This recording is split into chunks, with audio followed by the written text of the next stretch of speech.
Então, minhas caras, meus caros, caras e bocas, etc., ouvidos, narizes. As pessoas só existem daqui para cá, né? Se vocês têm perna, cintura, ninguém sabe. Mas, enfim, Tá bom assim por enquanto, né? tá certo. Então, gente, o que a gente tinha planejado para hoje, né? Eu vou contar ainda uns mitos para vocês, né? A gente está explorando aquela genealogia ainda, né? Deixa eu botar ela aqui para a gente se lembrar. Tá aqui. Estão vendo? Então, né? O lance aqui é a gente chegar no Hércules, que está aqui embaixo, né?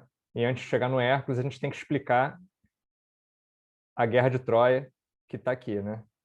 Aí, bom, a Guerra de Troia se passa em Micenas, que foi fundada por esse cara aqui. Então, como que Micenas foi fundada por esse cara aqui, acabou na mão desses caras aqui, né? Então, isso é a nossa missão imediata. Então, para isso, a gente vai falar do Perseu, que é o fundador. A gente, aula passada, falou do Danaus, né? Mas a gente não falou do Perseu, né? Ou falou? Eu acho que eu citei o Perseu, né? Mas eu não falei da fundação de Micenas. Cara, não lembro do Perseu, Não, não. não falou, não. Não sei se sou eu. Tá. Não, eu Acho assisti. que foi só superficialmente mesmo. Tá. Pois é, então aí tem que explicar isso, né? Por que esse cara aqui funda e no final quem fica com a cidade são esses caras aqui. Então, a gente está falando basicamente de duas famílias. A família dos Pérsidas, que são os descendentes do Perseu, e a família dos Pelópidas, que são os descendentes do Pélops. Então, o Atreu, que é pai do Agamenon e do Menelau, que são os dois os protagonistas, vamos dizer assim, da Guerra de Troia, né? Eles são Pelópidas. Então, como que a Micenas passa da cá para cá? Então, a gente está explicando isso e no meio do caminho a gente está refletindo sobre essas heranças genealógicas, matrilineares, patrilineares e o cacete. E a gente vai, e outra coisa que a gente vai falar de importante é sobre o Teseu, que é o fundador mítico do Império Ateniense. E a gente tem que passar por isso, porque lá na frente o que a gente vai falar vai ser da formação socioeconômica de Atenas, de como Atenas vira o berço da filosofia e tudo isso, fundada por esse cara aqui, que é o Teseu, que é Pelópida também, ou seja, que é um cara parente dos reis gregos na época da Guerra de Troia. Então, é esse círculo que está armado aí, né? E a gente, então, vai falar sobre o Perseu hoje. Então, a aula passada... Peraí, deixa eu voltar lá. Então, eu vi aqui nas minhas notas, e o que Hum. você tinha falado sobre o Perseu na última aula foi quase no final, em que você falava que a Danaia é a mãe do Perseu, e aí daí você começou a falar sobre questões ligadas ao feminino, como Deus de uma patriarca, e acabou. Mas assim, você terminou nessa parte. Certo. Depois da história dos filhos, e explicando quem é a Danaia, etc. Beleza. Tá, pois é. Então,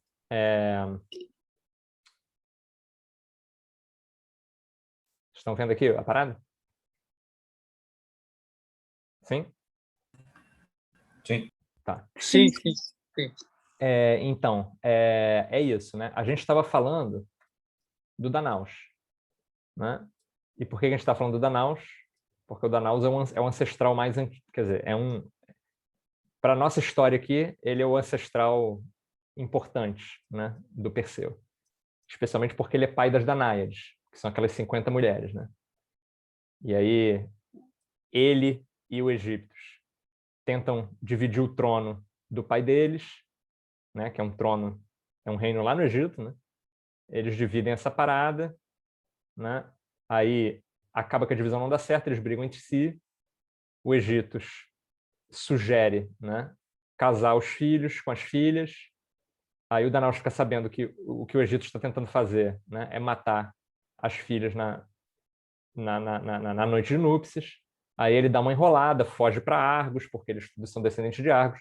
O Egito vai atrás dele, ele propõe o casamento de novo, e aí o que acontece é que as filhas é que matam os maridos, né? Com exceção de uma, que é a Hipermnestra, e a Hipermnestra casa com o cara que ela não mata, que é o Liceu, né? E o Linceu tem, né, uma filha. A Hipermnestra e o Linceu só têm uma filha, que é a Danae. Aí o que acontece? Né? Vamos, então fiquem com isso na cabeça, né? E vamos voltar um pouquinho. Peraí.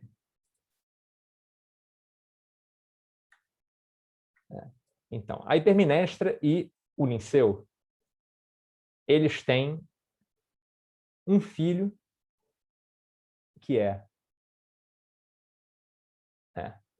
um filho que é o Abas, né? E o Abas, ele herda Argos. Então lembrem o seguinte, né? Lembram de que o Danaus volta, né? Então o Danaus é um egípcio, né? Mas ele é descendente daquela mulher vaca que tinha vagado pelo mundo inteiro, tinha acabado no Egito. No Egito, então, né? Nasce o Danaus e o Egípcios, né? E o Cefeu também, mas é uma outra história. E aí, o que acontece é que esses egípcios, né? Eles são, na verdade, descendentes dessa mulher vaca, que é descendente do rei de Argos. Então, toda essa parada é sobre Argos, né? E eu estava dizendo para vocês, né, que Argos é uma cidade muito importante porque Argos é uma espécie de referência para os micênicos, né? A história grega mais antiga que a gente conhece é a história dos micênicos, né? História no sentido narrado, né? É a história dos micênicos. Por quê? Por causa da Guerra de Troia, porque quem faz a Guerra de Troia são os micênicos. E os micênicos, quando os micênicos querem falar de coisas muito antigas, eles falam de Argos, né? Então, Argos é essa referência que, para nós, os micênicos são mega antigos, a Idade do Bronze. Para os micênicos, os antigos são os argólidas, né? E o que está em jogo, então, é quem manda em Argos. E aí quem vai mandar em Argos são esses exilados egípcios aí. Então, o descendente homem desses exilados egípcios é o rei Abas, né? Lembrem-se que ele é descendente. Ele recebe o trono de Argos, né? Através de quem? Através de uma das Danáides, de uma mulher, né? Então, é uma herança, né? Matrilinear, né? Então, a herdeira, quer dizer, era o Ínaco de Argos. A Iô é a mulher vaca. Aí ela vai para o Egito, o Belos, né? Aí o Belos tem 3 filhos. Esses caras brigam entre si e tal, o Danaus acaba recebendo a cidade e ele passa o sangue de Argos, que ele tinha herdado da Ío lá atrás, né? E depois da Líbia, né? Ele passa esse sangue por uma das filhas dele, a Hipermnestra, né? Então a Hipermnestra casa com o Linceu, que é o cara que ela não mata, né? Então eles têm um filho e uma filha, a filha é Danae, o filho é o Abas, e o Abas, então, é um homem, né, que matrilinearmente herda o trono de Argos, né? Então é interessante observar que Argos é patriarcal, no sentido que quem governa são os homens, mas é matrilinear, em certo sentido, porque o sangue passa pelas mulheres, né? Em vários momentos dessa genealogia, né, quem segura a onda genealógica são as mulheres, né? Então, muito bem. Aí, o Abas, né, ele casa com uma moça chamada Aglaia, que ninguém sabe muito bem quem é, né? E eles têm 2 filhos gêmeos, né? O Proetus e o Acrísios. Então, o que acontece? Acontece com esses 2 gêmeos a mesma coisa que tinha acontecido com o Danaus e o Egípcio, né? O Abas divide o trono em 2, né? Divide o reino em 2 e diz, né? Você vai reinar metade, você vai reinar outra metade, né? E o que acontece é que eles brigam entre si, né? Na verdade, no caso desse reino, esse reino não é dividido em 2 geograficamente, porque no Egito lá tinha rolado isso, né? Metade do reino fica para você, metade do reino fica... Aqui não. Aqui o que eles fazem propor uma alternância no trono. Isso se fazia muito nesses pontos, nessas histórias, né? Você governa... os ciclos geralmente eram de 8 anos, né? Então, é o chamado ano longo, né? Tem essa história nos escritos, né, sobre a Grécia muito antiga, se fala do ano longo, que são 8 anos. Né? Então, você vai governar 8 anos, depois você passa o trono. Às vezes eram 3 anos, às vezes eram 2 anos, às vezes era 1 ano. Né? Mas, enfim, se combina, então, essa alternância. Né? Quando chega então, numa dessas vezes, né, um dos gêmeos, o Acrísio, se recusa a entregar o trono para o irmão, para o Proetus. Aí o que o Proetus faz? O Proetus se exila na Lícia. Então, o que é a Lícia? A Lícia é uma região da Anatólia. Então, né, percebam que, de novo, né, o que está em jogo são esses gregos asiáticos, né? Essa parada de ocidente, né, não faz o menor sentido. Né? Ele se exila, né, na Lícia, e a Lícia é isso aqui. Né? Ah, não, peraí, falei merda. A Lícia não é isso, não. A Lícia é aqui embaixo. Não vai aparecer nesse mapa. Peraí. A Lícia é o sul central da Anatólia. É isso aqui.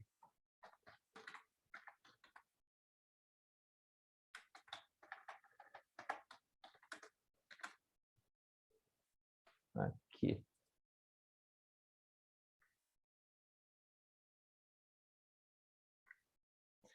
Até hoje tem uma região turca chamada Lícia. Então, enfim, só para ilustrar o tamanho dos problemas aqui, né? Porque é isso, o Argos, né, é por aqui, né? A Lícia é aqui, né? Mas é isso, o Proetus vai para a Lícia. Né? E essa história, né? O Proetus, então, é o irmão preterido, né? O Acrisius se recusa a entregar o trono para ele, ele se exila no sul central da Anatólia, na Lícia. E aí, né, o Proetus casa com a filha do rei Iobates. Uma porrada de nome. Por que isso é relevante? Na verdade, não é muito, mas o que é importante aí é o seguinte, é que esse casamento, essa história da Lícia, né, o Iobates, esses caras que são caras muito obscuros para quem está acostumado a escutar, mesmo para quem está acostumado a escutar histórias de mitologia grega, essa galera é muito obscura. Quem é essa galera, na verdade? Essa galera são... eles pertencem ao ciclo mitológico, aos ciclos mitológicos que envolvem Megara e Corinto. Então, Megara e Corinto, né, são duas cidades muito importantes, né, na Grécia clássica ainda. Né? Então, Megara está aqui, né? Atenas vai disputar Megara justamente com Corinto. Né? Então, Corinto fica aqui. Vocês estão vendo a tela, né? O mapa. Então, né, Corinto é famosa, né, por causa do estreito, né, que é esse pedacinho de terra aqui que permite que se cruze da Ática para o Peloponeso. Então, a Ática, que é essa região aqui, é a região do Império Ateniense. Né? E o Peloponeso vai ser a região das alianças que Esparta vai fazer. Né? Então, no período clássico, os grandes rivais são Esparta e Atenas. O período clássico é o período da filosofia. Né? Então, né, é o século IV, né, a.C. Então, Corinto e Megara são cidades importantes e famosas. Né? O que acontece é que, importantemente, essas cidades não entram nas histórias dos ciclos micênicos. Né? É outra parada, é outra galera. Ninguém fala desses caras. Quem é Iobates? Foda-se. Né? Tem um troço interessante que é o seguinte, o Iobates, que é o rei da Lícia, para onde o Proetus vai, o Iobates é um cara que desempenha um papel muito importante no ciclo mitológico de um outro sujeito, que é o Belerofonte. Né? Então, o Belerofonte, né, é um herói, né, que é uma espécie de pré-Hércules. Né? Ele é outro desses heróis que mata um monstro mitológico. Né? No caso, o Belerofonte é o cara que mata a Quimera. Né? Então, a Quimera, ela morava aonde? Na Lícia. Né? A Quimera era um monstro da Lícia, e a Quimera era, né, um monstro, né, que tinha uma cabeça de leão, uma cabeça de cabra e uma cabeça de serpente. Né? A Quimera cuspia fogo, né, tinha asas e tal, e ela morava numa caverna embaixo da terra, numa região lá da Lícia. Né? Que é uma região onde tem uma atividade vulcânica lá e tem uns fogos que saem da terra mesmo. E aí, a Quimera morava lá, e quem mata a Quimera é o Belerofonte, que é um cara que nasce em Megara. Então, por que eu estou dizendo tudo isso? Porque para a gente frisar que Megara tinha o seu próprio Hércules. Né? Essa história da mitologia grega, né? Os grandes heróis. Para quem? O lance é esse, a gente entender, né, que essas tradições são tradições determinadas que grupos determinados propagavam e defendiam e contavam, mas que outros caras contavam outras histórias. Né? Então, a gente que é meio micenocêntrico, porque a gente acaba, né, prestando muito mais atenção por causa por culpa do Homero, né? A gente acaba prestando muito mais atenção nisso, né? A gente, né, em Micenas, né, em Argos, em Atenas, essas outras histórias ficam meio periféricas. E, no entanto, a história do Belerofonte é contada na Ilíada, né? Em algum momento, né?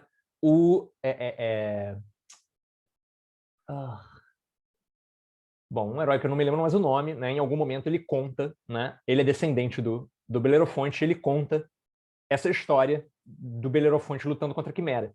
E isso é importante, inclusive, lembrar disso por causa do caráter da Ilíada, porque a Ilíada, né, gente, ela é uma obra, um poema épico sobre um projeto pan-helênico, né? A Guerra de Troia, quem comanda a Guerra de Troia são os micênicos, mas quem participa da Guerra de Troia são todos os gregos, né? A Guerra de Troia são os gregos contra Troia, né? Então, Micenas, nesse momento, Micenas se representa, né, como uma espécie de, né, capitã de toda a Grécia, né? Os reis micênicos são tipo, né, eles, como se toda a Grécia estivesse seguindo-os, né?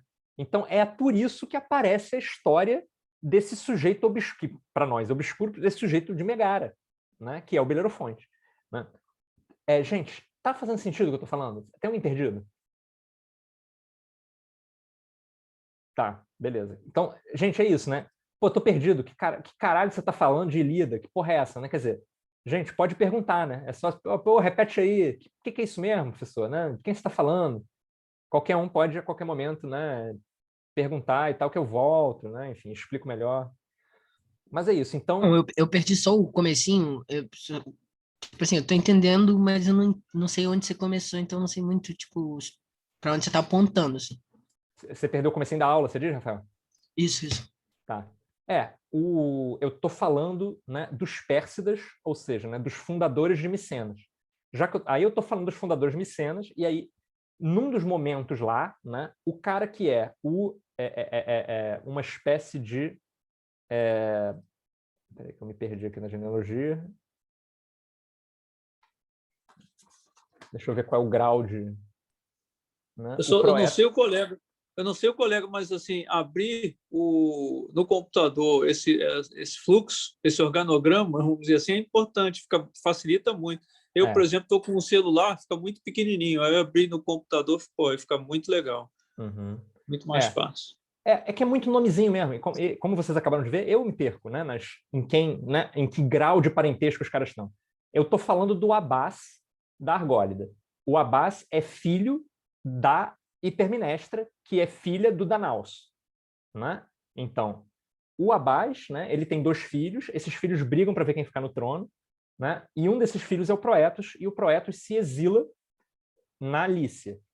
O Proetos, né, ele é pai da Danae, né? Como pai da Danae, ele é avô do Perseu. Então, a gente está falando disso, a gente está falando da geração dos avós do Perseu, ou seja, dos avós dos fundadores de Micena. E no meio do caminho, a gente deu nessa história da Lícia, lá na Anatólia. E aí eu estava dizendo para vocês, né, que essa galera da Anatólia é importante, né? Por quê? Porque essa galera da Anatólia tem a ver com esse outro grande ciclo mitológico, que é o ciclo corintiano e megarense. Então, é um outro mundo, é um outro universo, onde eles têm o seu próprio Hércules, que é um cara que mata Medusa, que mata Quimera. Inclusive, a parada do Pégaso, né? O Pégaso é famoso, né? É o cavalo alado e o cacete, né? Na Fúria de Titãs, que é um filmito famoso dos anos 80, né? Mas eles refizeram aí, eu nem sei se é bom, não deve ser, porque eu nunca vou ver, porque o bom mesmo era dos anos 80, então a Edson já está dizendo que não. Exatamente. Então tem que ficar lá com aquele do Harryhausen mesmo, lá de trás, com aquela animação, né? Isso aí, compadre. Vamos lá. Então, no Fúria de Titãs, né? No Fúria de Titãs, o Teseu aparece, o Perseu aparece como o cara que cavalga o Pégasus, né? Mas não é o Perseu, né? Quem cavalga o Pégasus é o Belerofonte. É uma outra galera. Né? Então, o Belerofonte ele cavalga o Pégasus para lutar contra a Medusa, contra a Quimera. Né? E aí é isso, são um monte de heróis que matam monstros. Né? E o lance aqui, né, cada tradição vai ter o seu próprio herói matador de monstros. Né? Então, professor Pedro, Diga.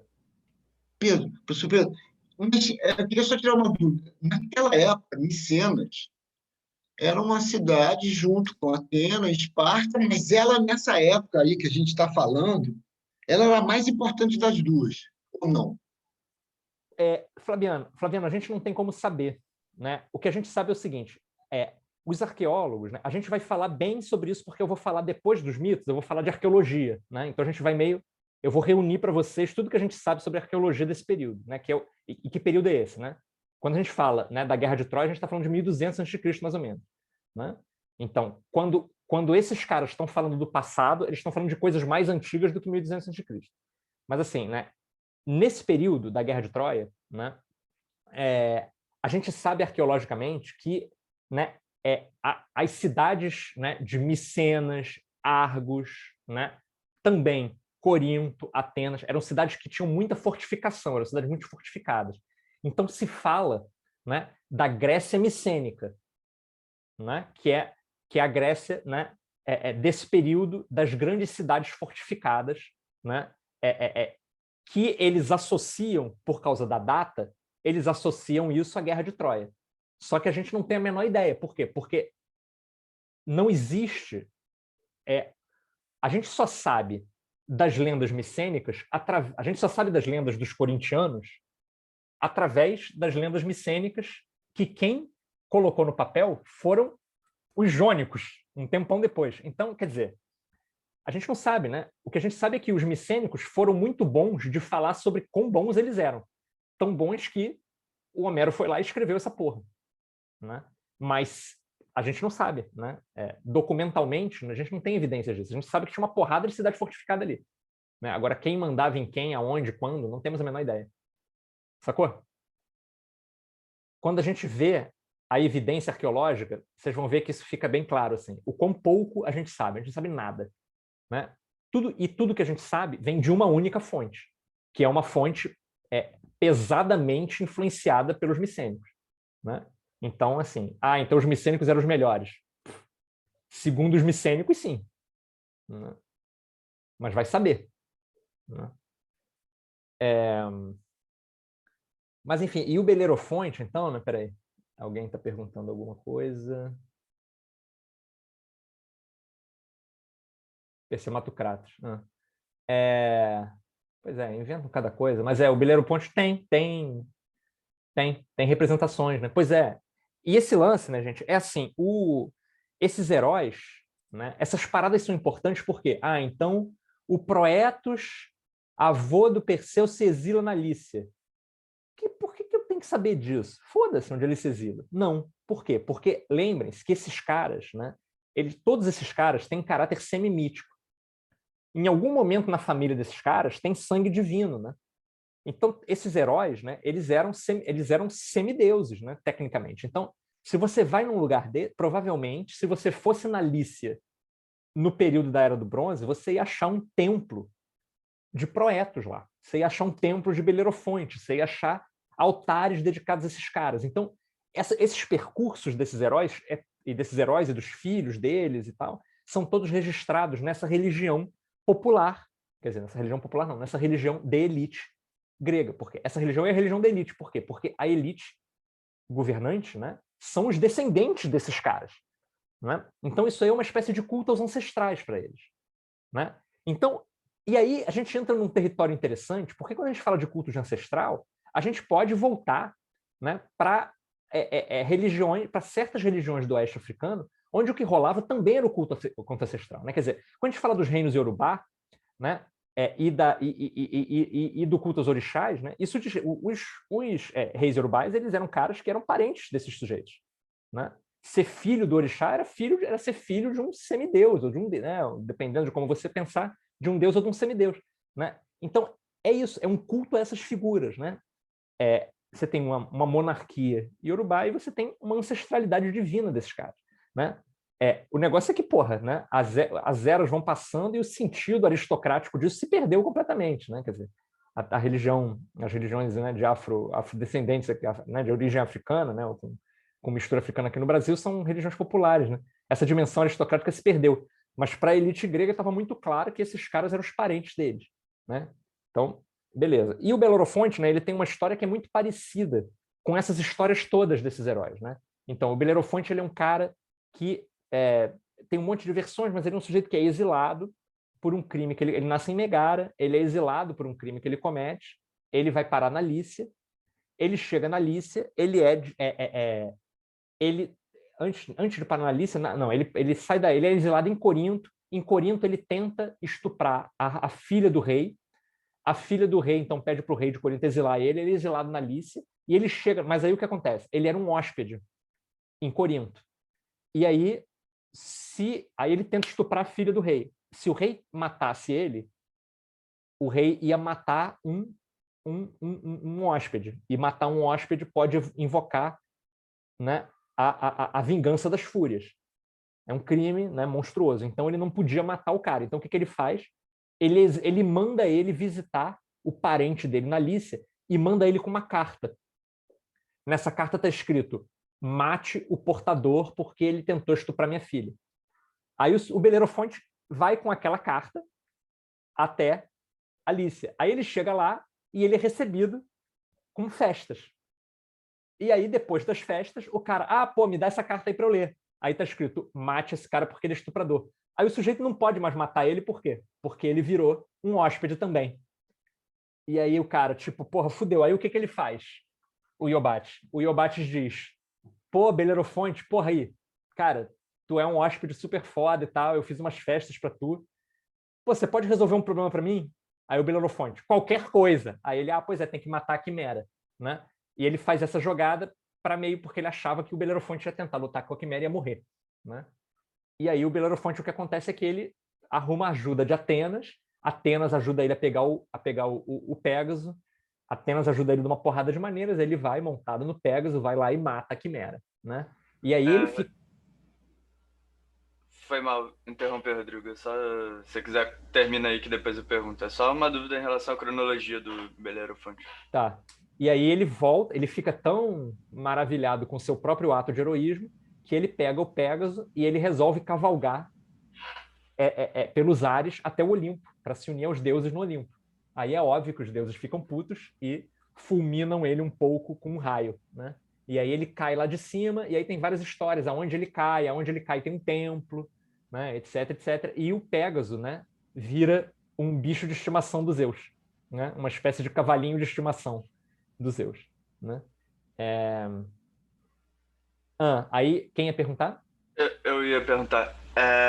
Não, é porque eu acabei de ler o capítulo lá do Perseu e não ficou tão claro, mas assim, quando o Perseu mata a Medusa, sai de dentro dela o Pégasus e um outro ser lá. E eu tinha entendido que o Belerofonte era antes do Perseu, e eu fiquei, porra, como é que ele matou a Quimera com o Pégasus se o Pégasus foi criado ali ou foi achado ali? Então, pois é. Fiquei imaginando que foi o olhar do Pégasus. Aí é que tá, né? Quer dizer, o que acontece, pensa no seguinte, cara, esses mitos, essas versões, elas coexistem, elas estão no mesmo, são contadas ao mesmo tempo. Desde o ponto de vista da oralidade, essas duas histórias são contadas ao mesmo tempo, né? Então, hoje, tem dois caras contando, né? Um cara conta a versão micênica, o outro cara conta a versão corintiana, megarense, né?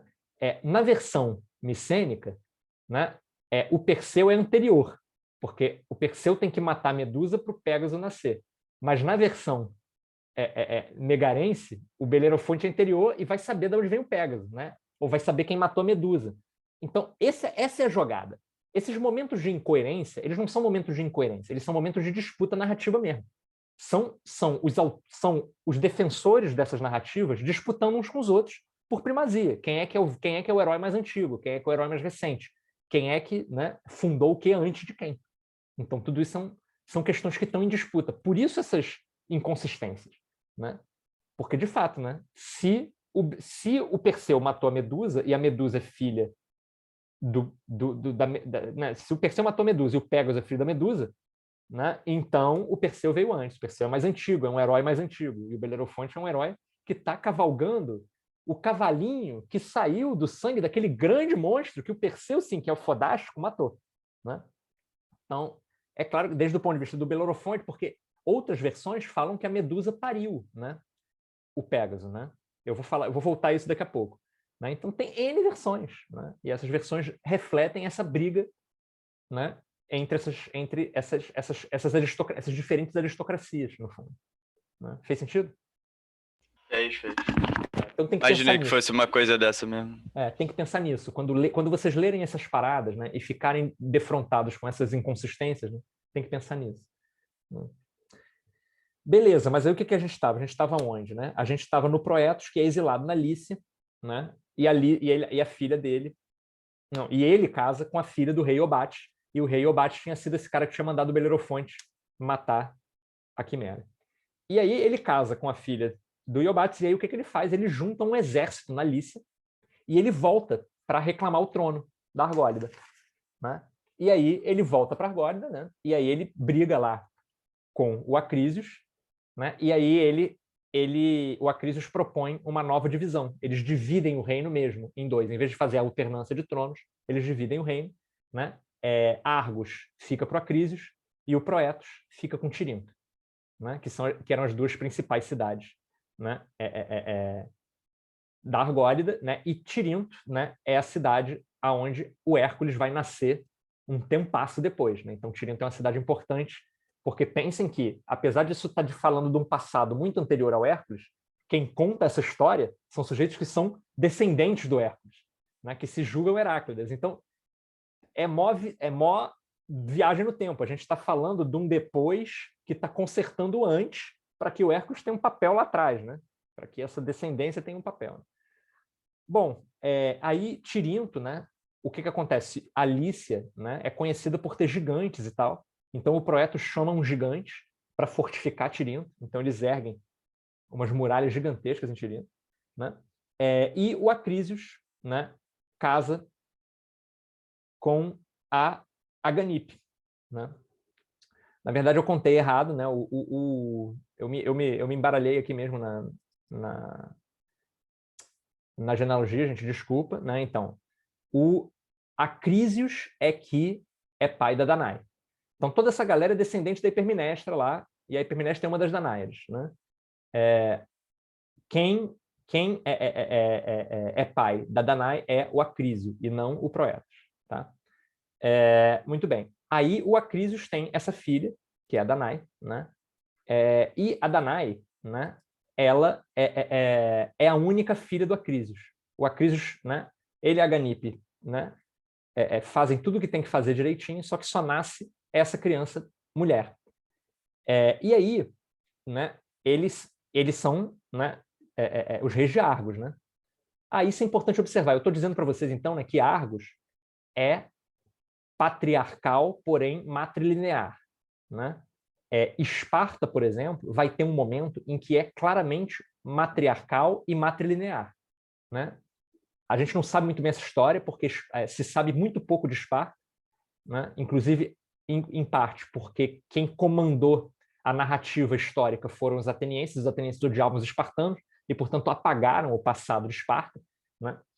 Mas Esparta teve um período, né, em que Esparta foi matriarcal. Helena, né, quando o Menelau se diz rei de Esparta, né, ele é rei de Esparta porque ele casa com Helena, que era rainha de Esparta. Né? Então, a Helena, que depois vira a Helena de Troia, né, porque o Paris rouba ela e tal, ela se apaixona pelo Paris e tal, né?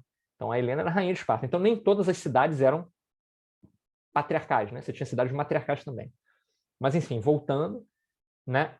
Argos é claramente patriarcal, apesar de matrilinear. Então o Acrísio só tem uma filha, ele fica preocupado, a Danae, e ele vai então procurar um oráculo. E o Acrísio vai para o oráculo e pergunta, né?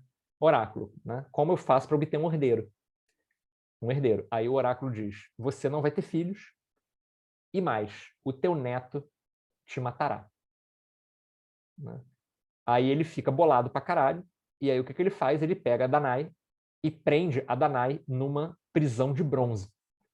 Então parece que é uma... Ninguém sabe muito bem o que é essa prisão de bronze, mas parece que é uma caixa de bronze subterrânea. Gente, eu acabei de esquecer. Acabei de me lembrar que eu esqueci de falar uma coisa importante. Desculpa as idas e vindas aqui, né? A parada já é difícil e eu ainda fico rebobinando a fita. Mas assim, eu contei para vocês ainda agora que o Belerofonte, quando ele é exilado com aquela carta, né? Esse filho da puta tentou estuprar minha filha, mata ele. Pois é, essa carta é a menção mais antiga que a gente conhece dentro da literatura grega a algo escrito.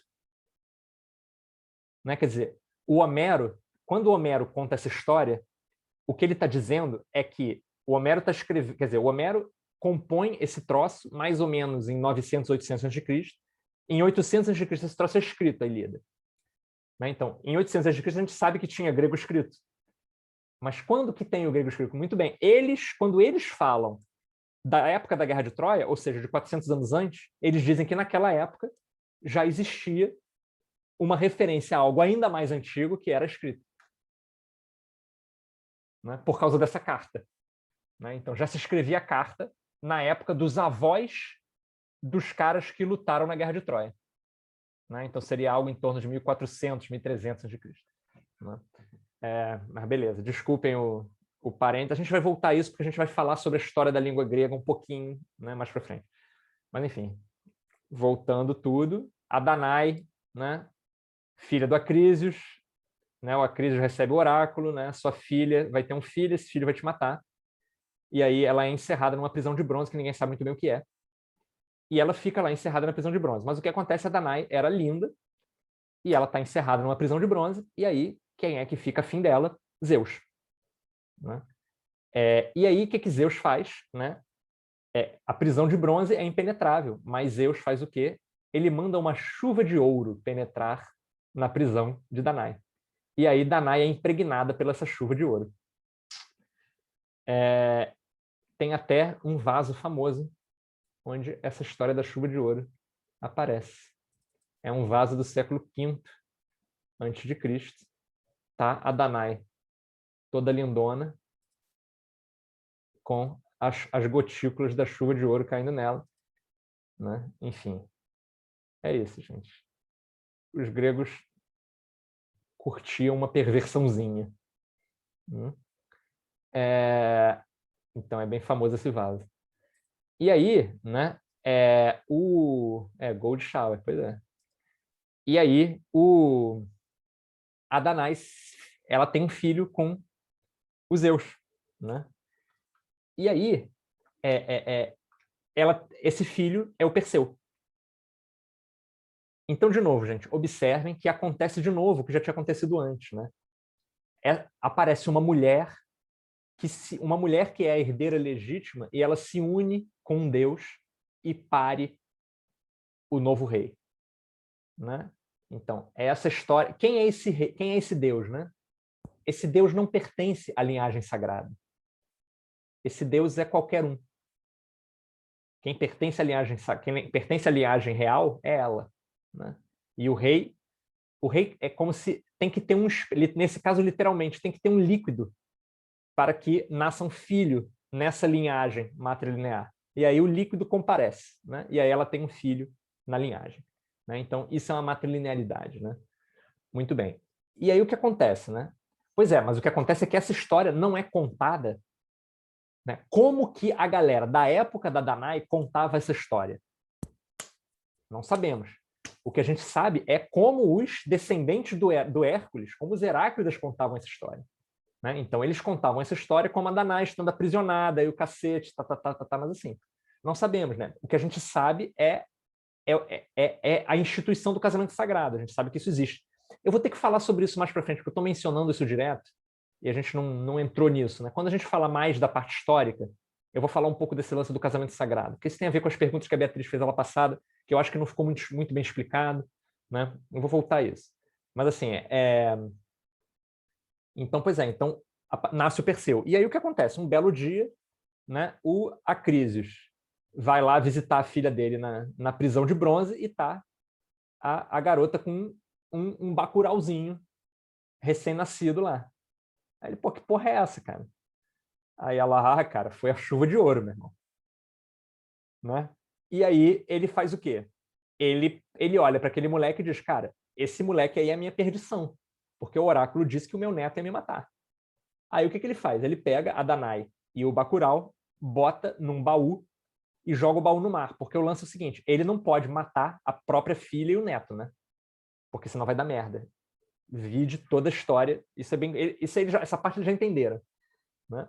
Então, ele não pode matar com as próprias mãos. Então, ele joga eles no mar para que Poseidão os mate, né? Para que o deus dos mares os mate, né?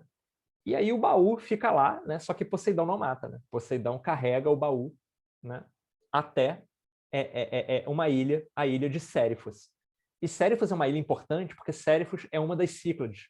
E essas ilhas, as Cíclades, né? São as ilhas da onde vêm algumas das evidências arqueológicas de cerâmica metida às bestas mais antigas, né? De cerâmica artística, né? Mais antigas da Grécia, né? Papo de 2000 e blau antes de Cristo, né? Então, o baú chega aí em Sérifos, né? E um pescador tira o baú do mar. E aí tem uma coisa interessante, porque esse pescador, né, ele é irmão do rei de Sérifos.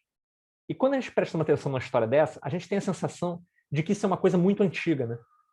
Porque o que é isso? Um rei que tem um irmão pescador, sabe qual é? Parece uma coisa assim, parece que a gente está falando de uma tribo, né? De uma galera, assim, tipo, de uns caras, assim, sentados lá naquela ilha, assim, tipo, né? Quem é o dono dessa ilha? Sou eu, assim, mas é um cara qualquer lá que tem um irmão pescador, sabe qual é? Não é tipo o rei de Sérifos com fortalezas e soldados e guerreiros. O irmão do cara é pescador, compadre. Então é isso. Esses mitos chegam num lugar que é um lugar muito antigo, que é um lugar assim, tipo, né? É isso, de um rei que é um sujeito que tem um irmão que é pescador, né? Mas aí se mistura tudo no imaginário desses micênicos, né? E desses jônicos e tal, se mistura essa porra toda e vira, né, o grande rei de Sérifos, o grande Perseu e essa porra toda. Mas beleza. E aí, bom, o baú é tirado do mar pelo pescador, né? E o Perseu e a Danae, né, são criados pelo rei de Sérifos, que é o Polidectes. E aí o que acontece? O Polidectes, né, a Danae é toda lindona, né? O Zeus já quis se meter com ela e o Polidectes vai tentar fazer a mesma coisa. O Polidectes tenta estuprar a Danae. E o Teseu defende a mãe, né? O Teseu briga com o seu anfitrião para defender a mãe. E aí, né, o Polidectes, né, fica puto, mas ele não pode matar o Perseu, né? Estuprar pode, mas matar não pode, né? E aí ele não pode matar o Perseu e o que acontece, né? Ele começa a tentar dificultar a vida do Perseu de qualquer jeito. Então uma das coisas que ele faz, né, é pedir para todos os súditos dele, né, contribuírem com um dote, né, de cavalos para que, né, o filho, porque ele quer casar com a Hipodameia. Quem é a Hipodameia? A Hipodameia é filha do Pélope. Quem é o Pélope? O Pélope é o ancestral do Agamenon, que é a galera da outra família. É a galera da outra família que, no final das contas, terminam sendo os reis micenas. Né? Eu não sei se vocês entenderam esse lance das duas famílias, gente, né? Porque isso é um troço importante. Né? A Hipodameia, né? Então, ou Hipodâmia, ela está aqui. Ó, né? A gente está aqui. Ó. Só que os reis de Micenas vão ser esses caras aqui, que são descendentes justamente desse pessoal. Né? Então, esse pessoal começa a aparecer na história. Né? A gente ainda vai ter que entender como é que o trono de Micenas passa daqui para cá. Né? E a culpa é aqui do Atreu, que é um sujeito de sangue ruim pra caralho. Assim, né? Mas a gente vai chegar lá depois.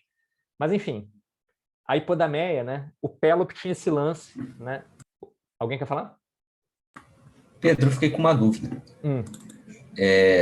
Então, chegou o baú na cidade não, no lugar lá. Na ilha. Aí o irmão pescador tira e é ele que tenta estuprar isso? Não, o irmão o rei da ilha é o irmão do pescador. Sim. E esse rei é que tenta estuprar a Danae. Tá. Beleza, entendi. E aí o filho da Danae que... Mas ele não é criancinha? Não. Pois é. Da Dana, isso. Tá, beleza. Ele é o Perseu. O Perseu pode tudo. Tá, beleza, tranquilo. Né? O Perseu pode defender a mãe do estupro do Polidectes. Né? Foda-se. Né? E ele não, o Perseu não tem nada contra estupro exatamente, que a gente vai ver lá na frente. Mas assim, a mãe dele não pode. Né? A mãe dos outros é tranquilo, mas a dele não. Né? Então, e aí é isso. Aí o Polidectes fica puto, e aí o Polidectes inventa que vai casar com a Hipodâmia, né? E o pai da Hipodâmia, ele tinha um lance que era, né, ele fazia corrida de cavalos com todo mundo que tentava casar com a filha dele. Né? Então isso aí dá uma merda, depois eu vou contar essa história. Mas o Polidectes finge que vai casar com essa mulher, e ele pede, então, um dote de cavalos para todos os súditos. Né? Então, Suzane perguntou, Pedro, você tem falado bastante sobre a presença feminina nos mitos, estava pensando sobre, você falou sobre existirem sociedades matriarcais. O fato de existirem mulheres no lugar de poder, como rainhas, etc., já configura uma sociedade matriarcal? Em último caso, não são os irmãos e filhos homens que atuam nessa organização da sociedade? Fico pensando se já existiu realmente uma sociedade matriarcal. Então, a palavra patriarcado, né, ela é usada no discurso feminista contemporâneo. Patriarcado quer dizer um monte de coisas, né? Então, é difícil qualificar o que seria, nos termos contemporâneos, um matriarcado, né? Isso não é um problema, né? O termo é complicado, não estou falando mal do termo, não. O termo é complicado mesmo. Mas quando a gente está falando de arqueologia, quando a gente está falando de sociedades ditas primitivas, a definição de matriarcado e de patriarcado é bem clara, né? Então, essa definição antiga é clara. A contemporânea é mais complexa, mas a antiga é clara. Então, qual é a antiga, né? Quando a gente está falando de história antiga, a sociedade patriarcal é aquela na qual o rei é um homem. E a sociedade matriarcal é aquela na qual a mulher, né, quem manda, a governante, é uma mulher. Então, existiram realmente sociedades matriarcais? Existiram com certeza, né? Porque tem muita evidência de que existiram. Como eram exatamente essas sociedades? Não sabemos, né? Não sabemos porque quem deixou documento disso foram as sociedades patriarcais, né? Mas tem uma porrada de evidências disso, e a gente vai falar um pouco melhor disso mais para frente, né? Os homens não desempenhavam algum papel na sociedade? Provavelmente, né? O Egito, né, durante a maior parte do período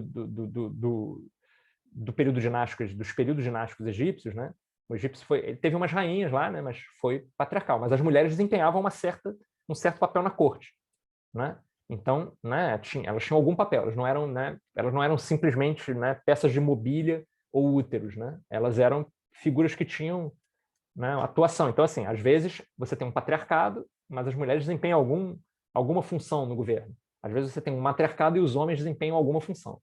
Sim. Mas que existiram sociedades onde as mulheres é que mandavam, sim, né? Então, como a gente vai ver, hoje eu vou voltar a esse ponto, né? Porque a gente vai falar de duas evidências disso, né? Mas é isso, as evidências arqueológicas são muito exíguas, são muito poucas, né? Por quê? Porque a gente não tem a menor... Porque, né, essas sociedades não eram sociedades literatas, não eram sociedades que escreviam, né? Quem inventou a escrita foi o patriarcado, né? Então, tem isso. Mas que existiram, né? Então, pois o que acontece, então, né? O Perseu, né? O Polidectes inventa essa, né? Eu quero que todos os meus súditos, né, contribuam com cavalos para o dote, e aí todos os súditos de Sérifos vão contribuindo. Aí chega a vez do Perseu contribuir, mas o Perseu é pobre, o Perseu veio do barril, veio do baú, né? Veio do barril é ótimo, Chaves, né? O Perseu veio do baú, né? E o Perseu não tem cavalo nenhum, né? E aí fica aquele constrangimento, né? Né? Perseu, seu pobretão, você não tem dote, beleza, tranquilo. Você é um merda, mas está tranquilo. Aí o Perseu, né, se revolta na corte e diz: eu não tenho cavalos, mas eu darei um tributo, nem que seja a cabeça da Medusa. Aí o Polidectes: maneira essa ideia, eu quero a cabeça da Medusa, então. Né?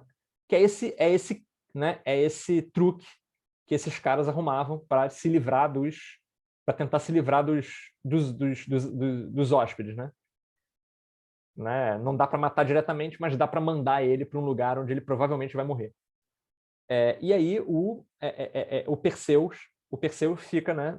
Porra, falei demais, mas como eu sou picudo e eu vou ter que realizar essa porra agora, né? Aí ele vai, né? Porque é isso, esses caras, né, sempre tinham que cometer esses atos, né?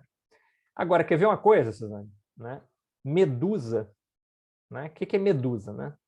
Medusa é esse monstro com cabelos de cobras, horroroso, venenoso, beleza. Mas essa palavra Medusa, né? Ela é composta por uma palavra base, por uma raiz básica, que é medos, né? E o que é medos? Medos é um governante. Essa palavra medos quer dizer isso, governante, tá? Então, Medusa é uma mulher governante, cara. Como? Ela era governante da onde? Ela mandava em quem? Cara, jamais saberemos. Por quê? Porque o que a tradição fez, e essa tradição é o patriarcado, né? O que a tradição fez foi transformar a governante num monstro. E aí fudeu, porque quem escreveu, os triunfantes foi o patriarcado, então acabou-se. Nunca vamos saber. Mas o nome dela é Medusa, e Medusa quer dizer governante. Então, durma-se com esse barulho. Existiu, em algum momento, uma mulher que governou alguma coisa, e o nome dela espelha isso. Né?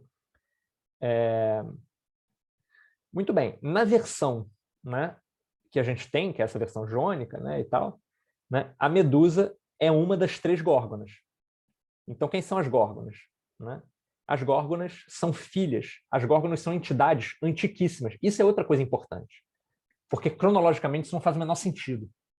Vejam bem, as górgonas são filhas do Pontus com a Gaia, meu irmão. O que é Gaia? Gaia, quando começou o universo, era o caos. Aí a Terra e o céu se separam. Isso é o início de tudo, de todos os tempos, meu irmão. Isso é uma parada antiquíssima. Então, um dos filhos irmãos de Gaia é Pontus, né, que é o mar. Então, Pontus e Gaia têm 3 filhos. Né? Quer dizer, tem um monte de filhos, né? Alguns desses filhos, né? Um desses filhos é o Pórcis e a filha Cetus, que é a baleia. Eles casam e esses caras têm as 3 górgonas, parem as 3 górgonas. Então, imaginem que, né, as górgonas são netas da Terra, meu irmão. Então, é uma galera muito antiga. Então, e aí, a Medusa, a governante, essa mulher governante, é, portanto, alguém muito antigo, desde o ponto de vista dos gregos, né? Então, esse matriarcado existiu, mas é há muito tempo atrás. É na época que os deuses eram os titãs e não os deuses. Porque a gente conversou sobre isso, né? Sobre como os titãs foram substituídos, né? Então, tudo isso, né, gente, é história, né? Tudo isso aconteceu em algum momento. Existia, não no sentido, né, de que a Terra teve um filho, mas no sentido de que, tipo, né, existia uma galera que adorava os titãs. Essa galera foi substituída. E é na época que essa galera existiu, né, que tinha uma Medusa, tinha uma governante que se dizia filha deles, descendente deles. O negócio é que os titãs viraram vilões e os filhos dos titãs viraram monstros. É claro, esses caras são o passado. Né? Então, prestar atenção nessa dimensão dessas histórias, né, dá uma visão, né, do que é que essas histórias estão tentando fazer com que a gente esqueça. Né? Então, é aí que tá. Né? Teve uma governante? Teve, meu irmão, mas assim, ela virou monstro e ela é filha dos vilões. Né? Basicamente é isso. Então, as 3 e a Ceto, né? Ceto, que é a baleia, né? Que é um monstro marítimo horroroso e tal, né? Ela reaparece em um monte de histórias, né? Inclusive na história do Perseu, como a gente vai ver daqui a pouquinho. Então, a Medusa, né? Ela é uma das 3 górgonas. E as 3 górgonas, né? Era Medusa, Steno e a Euríale, né? A Medusa, depois, né? Se traduz esse nome, Medusa, né? Como significando, como sendo, como tendo a ver com sabedoria ou astúcia. Né? Essa é uma tradução tardia, né? Eu gosto de insistir no fato de que a raiz dessa porra é Medos. Né? Porque você vai ter um monte de mulheres vilãs com essa raiz. Né? A outra é a Medeia, né? Que é a mulher que mata os filhos. Né? Então, a Medeia também vem de onde vem esse nome? Medos também. É outra rainha, outra governante, que faz uma coisa horrível. Né? Enfim. Então, as 3 irmãs são a Medusa, que é a astuta, a Steno, que é a forte, e a Euríale, que é a vagante. Né?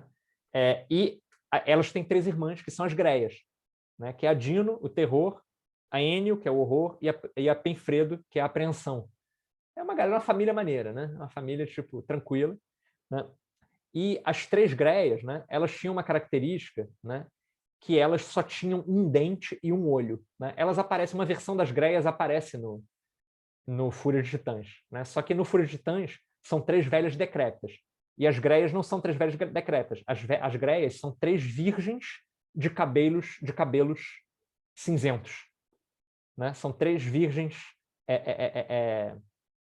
como é que se diz? 3 virgens grisalhas. Né? Essa ideia da virgem grisalha, né? Lembrem-se que as fúrias, na peça do Eurípides, as fúrias são acusadas disso. Né? Vocês são mulheres virgens. né? Não sei se vocês vão lembrar, né? As fúrias que estão perseguindo, né, o Orestes, né, para vingar, né, o assassinato. O Orestes mata a mãe e tal. Então, aqueles demônios da vingança, né? E o Apolo aparece, né, para meter malho nas fúrias, dizendo: vocês são velhas virgens. O que é essa coisa da velha virgem, né?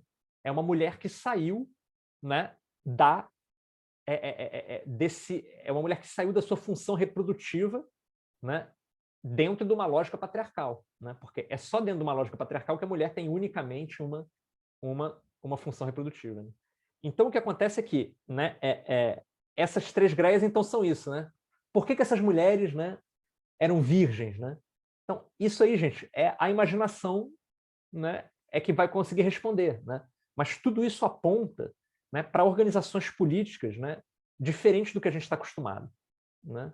Então, essas 3 virgens aí, né, elas tinham um dente e um olho, né, entre si e tal. Mas beleza. A Medusa, então, a família da Medusa é essa.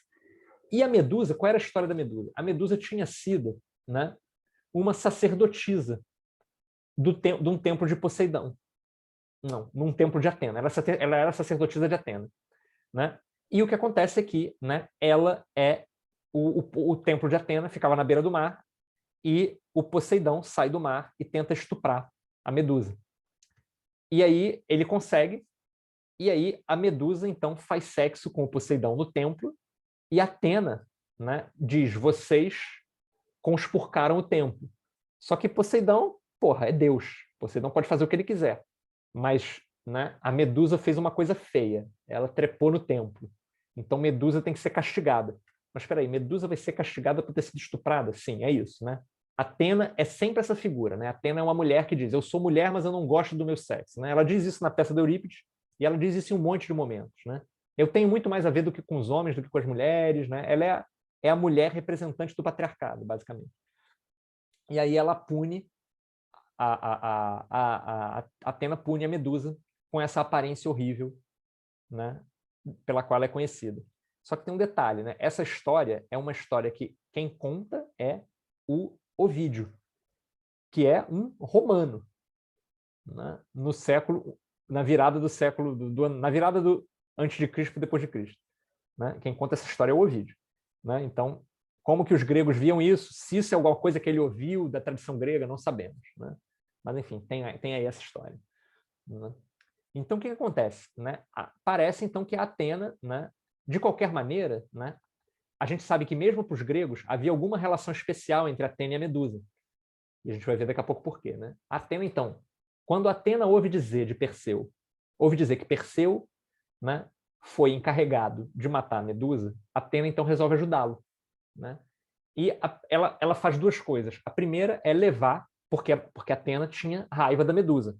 Segundo o Ovídio, ela tinha raiva da Medusa. Por quê? Porque a Medusa tinha sido estuprada, tinha cometido esse crime, que foi ser estuprada por Poseidão no templo de Atena. Esse templo tinha que ficar puro e ele tinha sido conspurcado por esse ato. Então a Atena tenta ajudar o Perseu. O que ela faz? Ela leva o Perseu para Samos, né? Então, Samos, né, de novo, é uma ilha lá na Anatólia, né?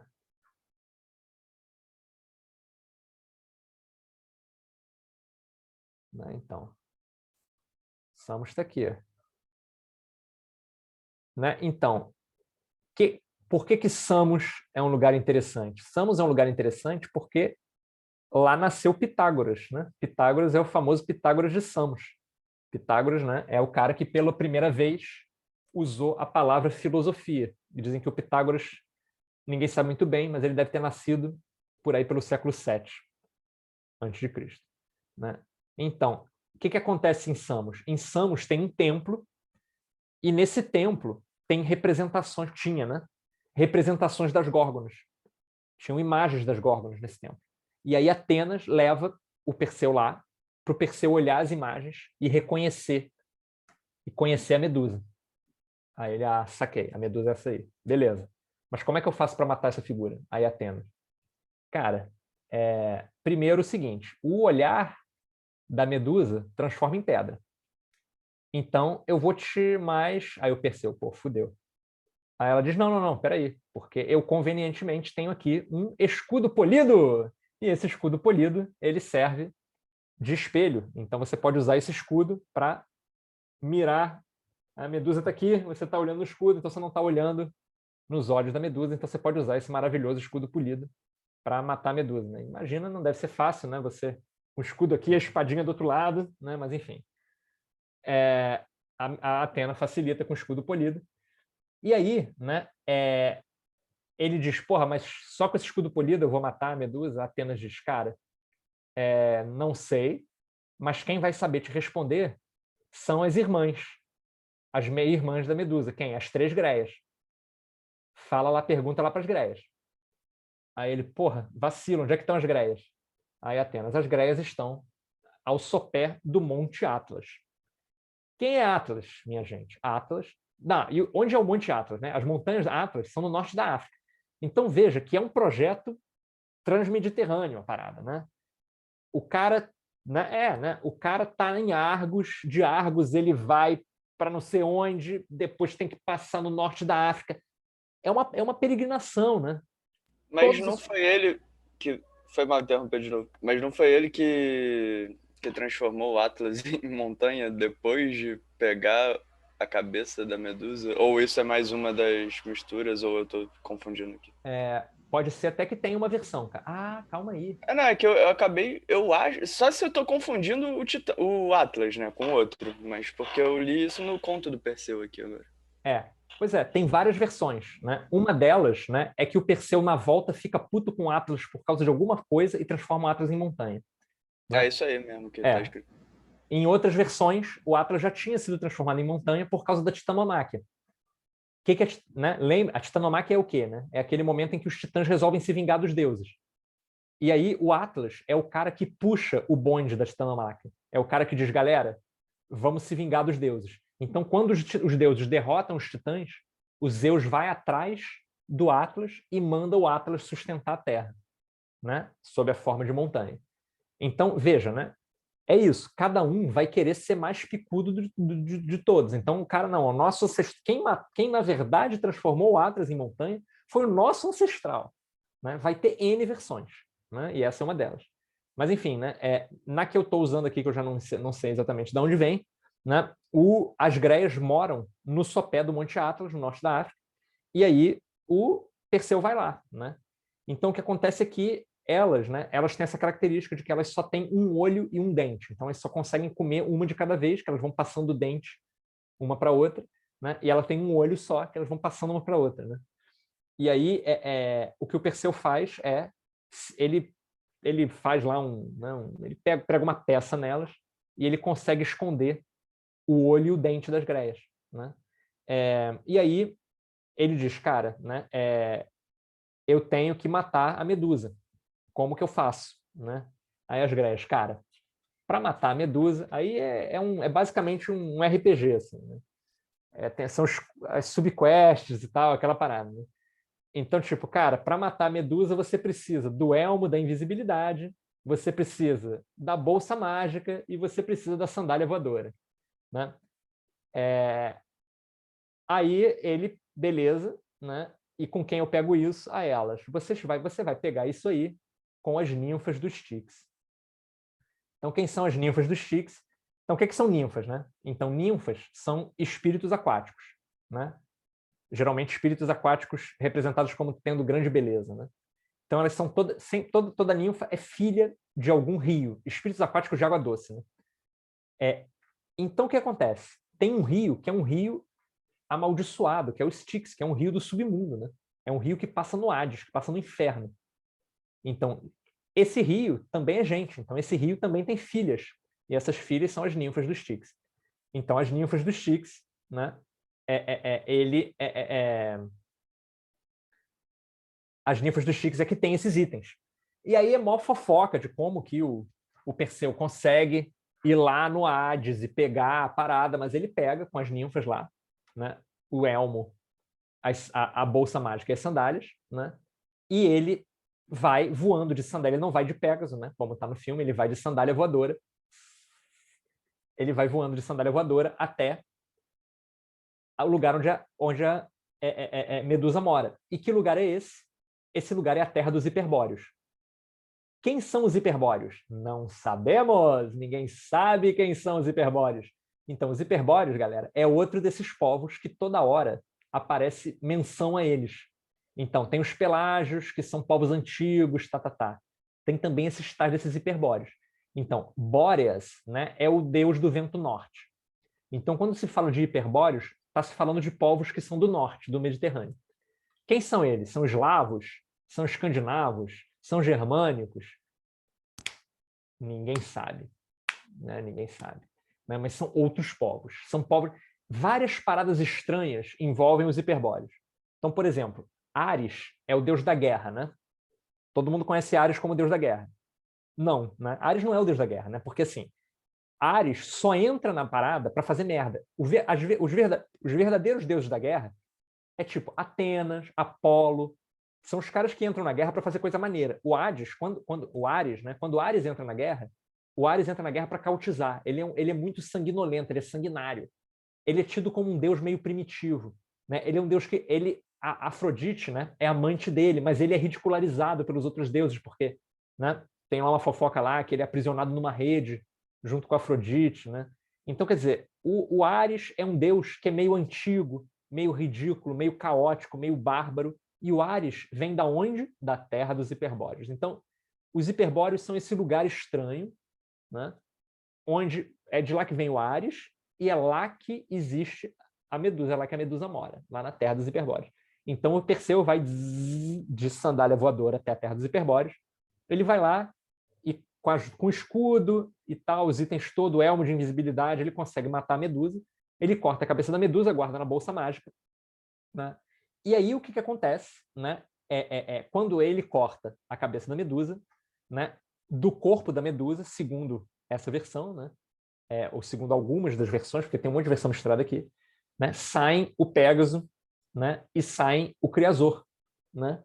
Que é um guerreiro que tem uma história longa ligada a ele, que depois eu conto. Né? O que acontece? Né? Quem é o Pégasus e quem são o Criador? Né? Por que eles saem do corpo da Medusa na hora que ela é morta? O que se diz é que, né, eles provavelmente eram os filhos do Poseidon. Né? Porque a Medusa tinha sido estuprada pelo Poseidon. Né? Então, essas figuras são os filhos do estupro do Poseidon. Né? Muito bem. Aí o que acontece? Né? O Perseu, né, ele vem de sandalinha voadora, né, espalhando o caos por onde passa. Alguém dirá, espalhando a ordem por onde passa. Né? É sempre questão de ponto de vista. Para quem está sendo derrotado, destruído, é o caos. Para quem é o vencedor, é a ordem. Né? Então, o Perseu vai passando por um mundo. Então, primeiro ele pega, né, ele joga o dente e o olho das greias, né, num lago, né, que é um lago perto lá do Mar Negro, né, que é lá, né, no nordeste do Mediterrâneo. Né? Então ele deixa cair, né, o olho e o dente lá. E aí esse olho e esse dente fica e caem umas gotas da cabeça da Medusa lá, do sangue da cabeça da Medusa lá também. Então esse lago fica, né, amaldiçoado, e de dentro desse lago nascem umas serpentes. E essas serpentes, elas desempenham um papel na história dos argonautas, né, que, segundo os corintianos, aconteceu muito antes disso tudo. Né? Então, tipo, é isso, são esses rolos aí. Né? Então, o Perseu passa no Egito, e aí no Egito é erguido um templo para ele. Né? E ele passa, né, pelo Levante, ali pela região ali da Palestina. Né? Então, quando ele está passando por ali, né, ele para, né, ele está passando no reino da Filistia, e lá o que acontece, né, ele vê a Andrômeda acorrentada no rochedo.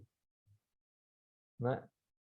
E aí ele se interessa por que porra é essa, o que está acontecendo aqui, e ele pousa, né, lá na Filistia.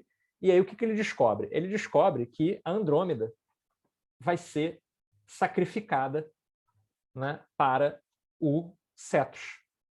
Quem é o Cetus? Cetus é a baleia, né, que é a mãe da Medusa. Né? Coincidência? Né? Muito bem. Andrômeda, né? Andrômeda, então. Andrômeda, né, é Andrômeda. Andros Medos. Então, Andros é o homem, né? Medos é governante. Então, Andrômeda é uma governante de homens. Esse aqui, o nome quer dizer isso, assim. Né?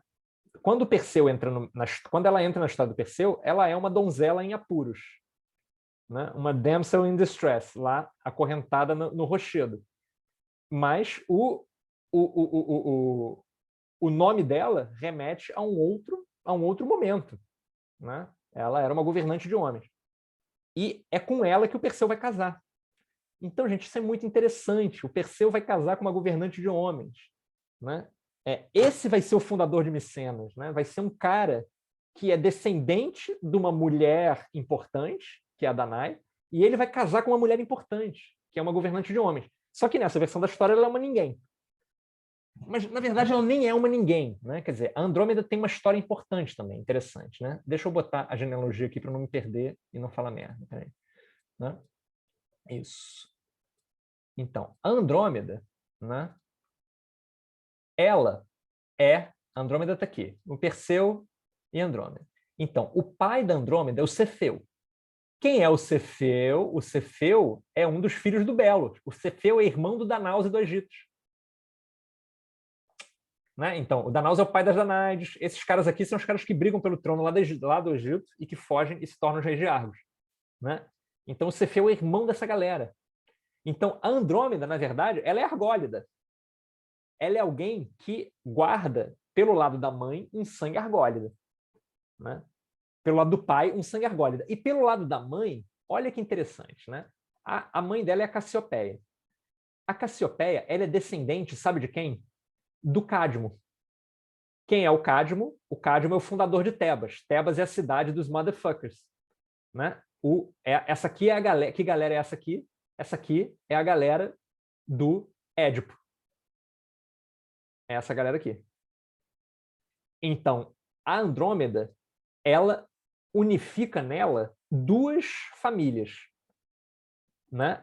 É a família do Cefeu, que são esses argólidas anticaços, e, por outro lado, a família dos fundadores de Tebas. E eu já disse para vocês que Tebas, né, é uma cidade maldita, né, onde os micênicos apagaram a memória de... Pois é, mas Andrômeda herda esse sangue. E o mais maneiro é que o ancestral de Cadmo é o Agenor. E o Agenor é um dos irmãos do Belos, cara. O Belos é o cara que divide o trono, né, lá no Egito, entre o Egito e o Danaus. Então, a família da Andrômeda é uma família muito antiga, que o casamento do Perseu com ela unifica toda essa galera aqui. Ó. Então, percebam que quando você monta essa genealogia, você está dizendo o seguinte, cara, esse casamento aqui deixa inquestionável que essa família merece todos esses reinos aqui. Eles são descendentes de tudo isso aqui. Está tudo condensado aqui. Mas o barato mesmo é que isso está condensado através do sangue das mulheres. Né? Porque é a Andrômeda por um lado e a Danae pelo outro. Né? Então, isso é matrilinearidade. Né? Ou seja, né, como que essa união funciona para condensar o sangue dessas duas famílias? Né? Como? Pelo sangue feminino, pelo sangue das mulheres. Né? Então, isso é a tal da matrilinearidade. Então, aí, né, para voltar à pergunta da Suzane, né, quer dizer, como que a gente encara isso? Né? A gente encara isso, né? Pô, como que essa história matrilinear, né, sobreviveu? Qual é o significado disso? Porra, a Andrômeda, ela não é só alguém, não é só uma mulher que carrega o sangue lá da família, lá mais antigaça de todas, né? Que tem a ver com Agenor. Né? Agenor é nome do tiozão, assim, né? Mas Agenor, na verdade, é um dos dois descendentes da Líbia, né? Que é a mulher que carrega o sangue da Io, que é a mulher vaca. Então, essa galera é uma galera antigaça. Porra, tem uma mulher que herda o sangue dessa galera. E essa mulher se chama nada mais, nada menos do que Andrômedas, né? Ou seja, a governante dos homens. Então, provavelmente, essa matrilinearidade ela estava combinada com uma matriarcalidade também. Né? Só que isso foi esquecido. Isso desapareceu. Né? Mas esse nome, o nome não é Josefina, o nome não é Josefa, o nome não é Ciclanilde. O nome é Andrômeda, né? Governante de homens. Né? E ela que carrega esse sangue. Então, tem aí indícios, sim, né, de uma história que já foi uma história sobre uma matriarcalidade. Só que essa história sobre uma matriarcalidade foi dissolvida, digerida, e, né, papapá, papapá. E a Andrômeda vira, né, uma damsel in distress, né, que precisa da ajuda desse valoroso futuro rei de Micenas. Né? E aí o que está acontecendo? Né? A Andrômeda, então, ela é filha, né, do Cefeu com a Cassiopeia.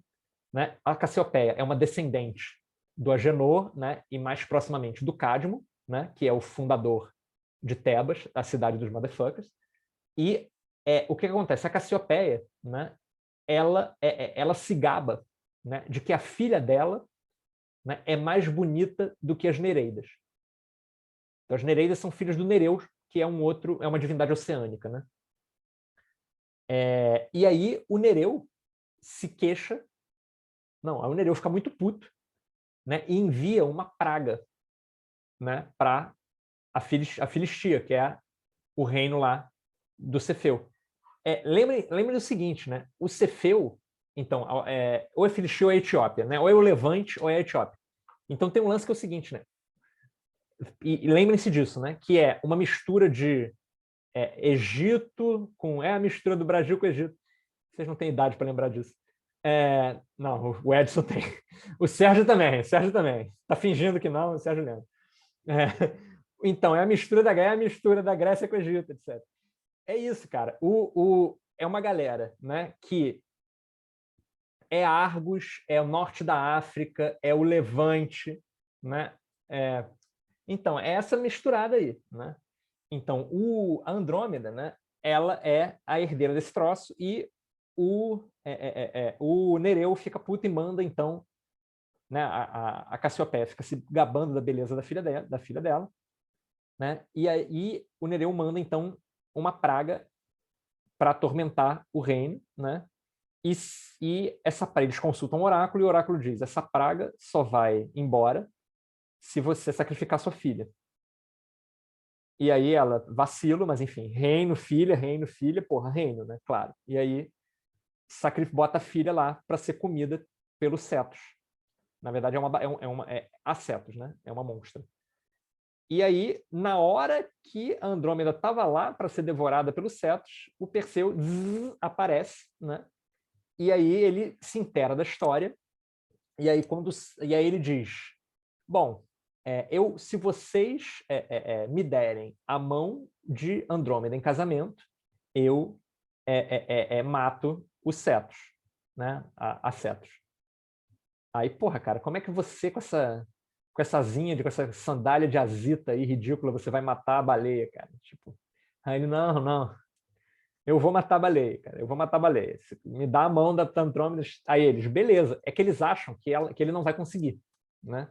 Mas ele surpreende a todos porque ele tira da sua bolsinha mágica a cabeça da Medusa. E o Cetus é transformado em pedra antes de conseguir devorar a Andrômeda. E aí ele tira a Andrômeda lá do rochedo, chega lá para os pais, então, vocês acharam que não ia rolar, mas rolou, e agora então vocês têm que me entregar a Andrômeda. Então a Andrômeda, que é a governante, cujo nome significa a governante de homens, vira uma espécie de vai para cá, vai para lá, vai ser comida pelos cetos, vai se casar com você. Claramente esse nome, né, remete a uma outra coisa, né?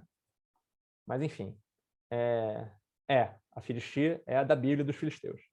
Essa região aí do Levante, né, da Palestina. Então, o que acontece? O Perseu... e tem um vaso, né? Eu até mostrei para vocês, que é um vaso de Corinto, né? Parece que do século VI, né? Que mostra o Perseu. Né? Olha aqui, isso aqui é a bolsa mágica. E dentro da bolsa mágica está a cabeça da Medusa, supostamente, e o Cetos. Isso aqui está escrito em dialeto corintiano. Aí o Cetos, tipo, transformado em pedra, a Andrômeda lá, oh, meu herói! E as sandalinhas voadoras E, porra, o glúteo do Perseu, que é de respeito. Né? Enfim, é isso. A Andrômeda, se vocês repararem, o olho dela tá meio para cá, assim. Não sei se vocês estão reparando. Mas ela tá olhando meio para cá. Né? Ó, olha lá.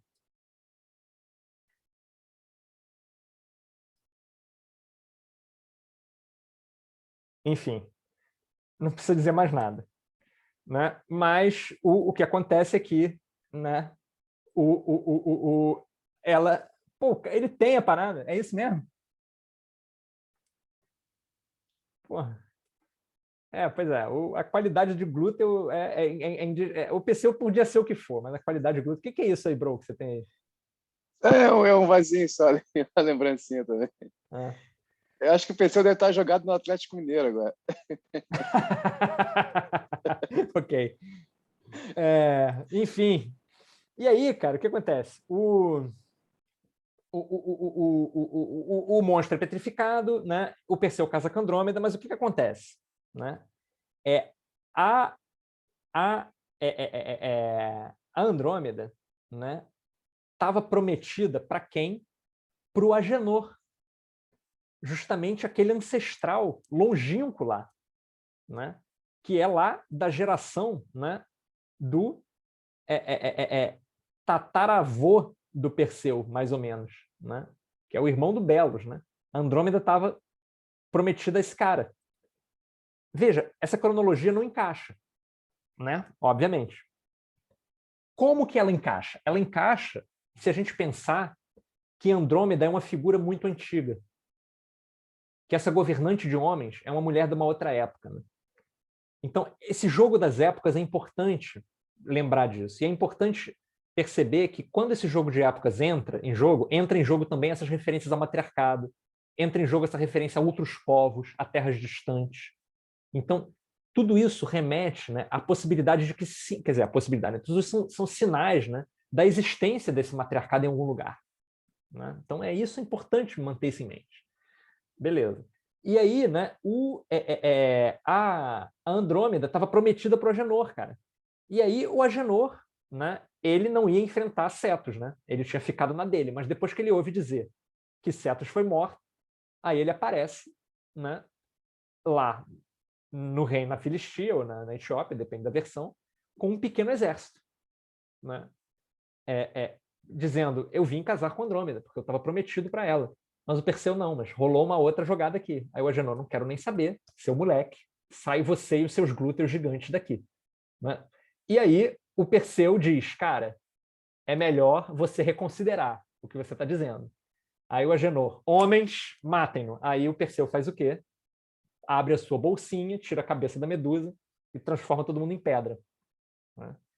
E aí é um pouco chato, os sobreviventes saem correndo, né? E o Perseu, então, né, casa com a Andrômeda, ele bota ela no colo e aí leva ela com as sandalinhas voadoras de volta para a Grécia. E aí, bom, o que acontece? Né? Tem um problema na Filistia que é, porra, mas e os Cetos? O Cetos tinha sido mandado pelo Nereu para destruir o reino, porra. O reino não foi destruído. Aí a Cassiopeia, né, tá lá, né? Aí aparece o Nereu e diz, então, e aí? Agora cadê tua filha? Aí a Cassiopeia, porra, a culpa não é minha, foi o Perseu e tal. O Nereu, não tem essa, né? Você disse que as minhas filhas são feias e eu não sou adulto o suficiente para aguentar uma ofensa como essa. Portanto, você vai ter que ser punida por toda a eternidade. E aí a Cassiopeia é atada a um instrumento de tortura, que ninguém sabe muito bem qual é, né? Mas ela era, até, né, a Renascença, ela é representada sempre presa a uma treca, a uma treca qualquer, né? Enfim, um instrumento qualquer de... Cadê isso? Aqui. Né? Isso aqui é um troço do século XVI. Né? Então, a Cassiopeia fica aí porque ela falou besteira. Né? Então, ofendeu as filhas do Nereu, vai padecer por toda a eternidade pendurada no céu. Mas beleza, né? Foda-se, vamos concentrar em quem foi feliz. E aí o Perseu chega em Sérifos, né, com a cabeça da Medusa e uma mulher. Né? Lembrem-se que tudo isso começou porque o rei de Sérifos tinha mandado ele pegar a cabeça da Medusa. E aí o Polidectes...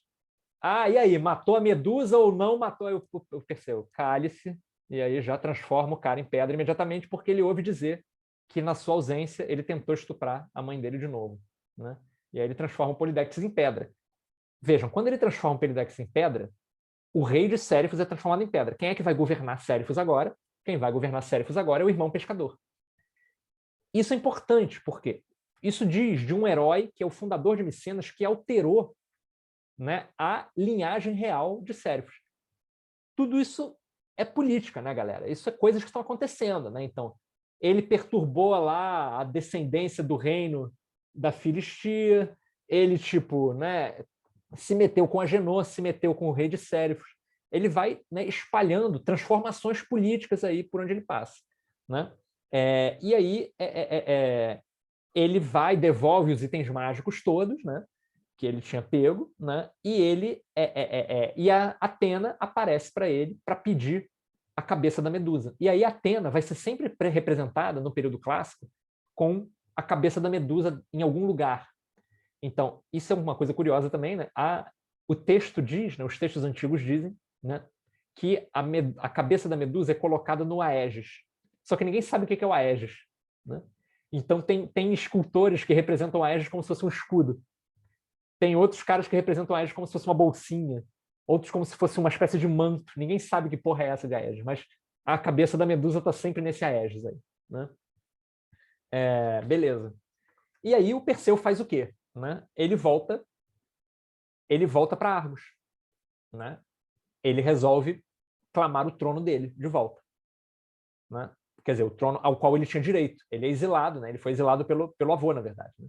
Então ele chega, né, em Argos, aí o Acrisius, o avô, fica sabendo, e o Acrisius fica mula, porque o oráculo já tinha dito que ele ia ser morto pelo neto. Né? E aí o Acrisius fica mula, aí o Perseu, beleza, vou virar rei dessa porra aqui, aí ele se instaura como rei, casa com a Andrômeda, né? Eles começam a multiplicar lá, como Deus manda, e aí, né, o Perseu, né, ele participa de jogos funerais em Larissa. Né? Então, Larissa é uma região, né, que ninguém sabe muito bem onde é, mas ela é habitada pelos tais dos Pelágios, que eram o povo pré-helênico, né, misterioso. Então, na terra dos Pelágios, lá, que é Larissa, está tendo jogos fúnebres, porque quando morria um rei, quando acontecia alguma coisa, os gregos faziam essas disputas, né? Que eram esses jogos, né, com essas competições de atletismo. Né? E o Perseu vai num desses jogos, e aí numa competição de arremesso de disco, na hora que ele arremessa o disco, bate um vento, desvia o disco para a arquibancada, e o disco bate na cabeça do avô dele, que estava escondido na arquibancada. E aí o avô dele morre. Quer dizer, é que assim, foi o vento, né? Foi o vento. É o famoso foi o vento, né, gente? Mas o Perseu mata, né, sem querer, o avô nessa ocasião dos jogos funerários em Larissa. Né? E aí, bom, o que acontece? Né? A próxima coisa que ele faz é atacar o tio dele, o tio-avô, né? Que era o Proteus. Não é Proteus, é Proetus, né? O Proetus, que é matar o Proetus. Ele vai lá, mata os descendentes do Proetus, sei lá, que são os primos dele, né? E aí, com isso, ele unifica o reino de Abas, né? Unifica a Argólida. Né? E aí, ele um dia está caminhando pelos seus vastos domínios, que ele vira o rei de Argos, né? Unifica Argos de novo, então Argos é um reino fodástico, né? Ele unifica Tirinto e Argos. E aí ele está vagando pelos seus reinos, para ver o tamanho, né, daquela terra maravilhosa que ele tinha unificado com a força dos seus músculos. E aí ele se perde nas planícies, ele está com muita sede, e aí do chão brota um cogumelo. E aí ele come o cogumelo, e é um cogumelo molhadinho, né, e esse cogumelo mata a sede dele, e ele diz que naquele lugar onde brotou aquele cogumelo, ele tem uma visão de uma enorme cidade ali. Né? E aí ele funda uma cidade, e essa cidade é Micenas, ou seja, Micenas é fruto da viagem de cogumelo de Perseu. Não fui eu que inventei essa história, né? É isso. Ele come o cogumelo e funda e vê uma grande cidade. Aí ele funda essa porra dessa cidade, e aí esses caras depois vão atravessar o Mediterrâneo para destruir os coitados dos troianos. Tudo por causa de uma viagem de cogumelo, gente. Né? Então, se vocês tiverem uma viagem de cogumelo, não fundem uma cidade, porque você não sabe que desgraça que vai ser desencadeada gerações mais tarde. Né? Mas é isso. Né? Ele funda a cidade e tal. E aí ele chama os cíclopes para construírem a muralha da cidade. Né? Então, eu acho que nesse mapa Micenas nem tá, cara. Ah, tá aqui sim.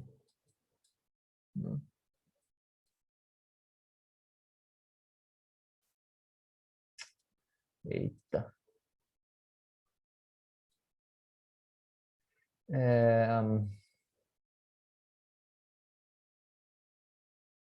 Aqui está, né? Então.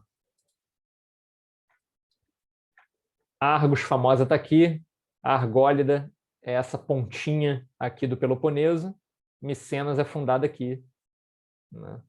Então, é disso aqui que a gente está falando. Né? Pois é, galera. Então, a história, né, do Perseu é essa e da fundação de Micenas é essa. Né? Então, o que está no nosso itinerário aqui agora? Né? No nosso itinerário está, né, o Teseu. Né? Eu tenho que falar do Pélope, na verdade. Não, acho que no nosso itinerário tinha que estar o Pélope, gente. Espera aí.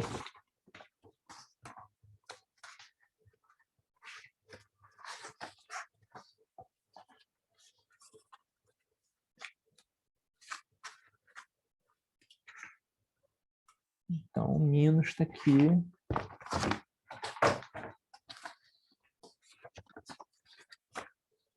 Teseu está aqui. E o Pélope está aqui. Deixa eu dar uma olhada aqui na nossa genealogia. Não preciso falar do... Faz, na verdade. Pode ser o Minos ou o Pélope. Deixa eu ver o que é mais curto aqui, para não passar muito do horário.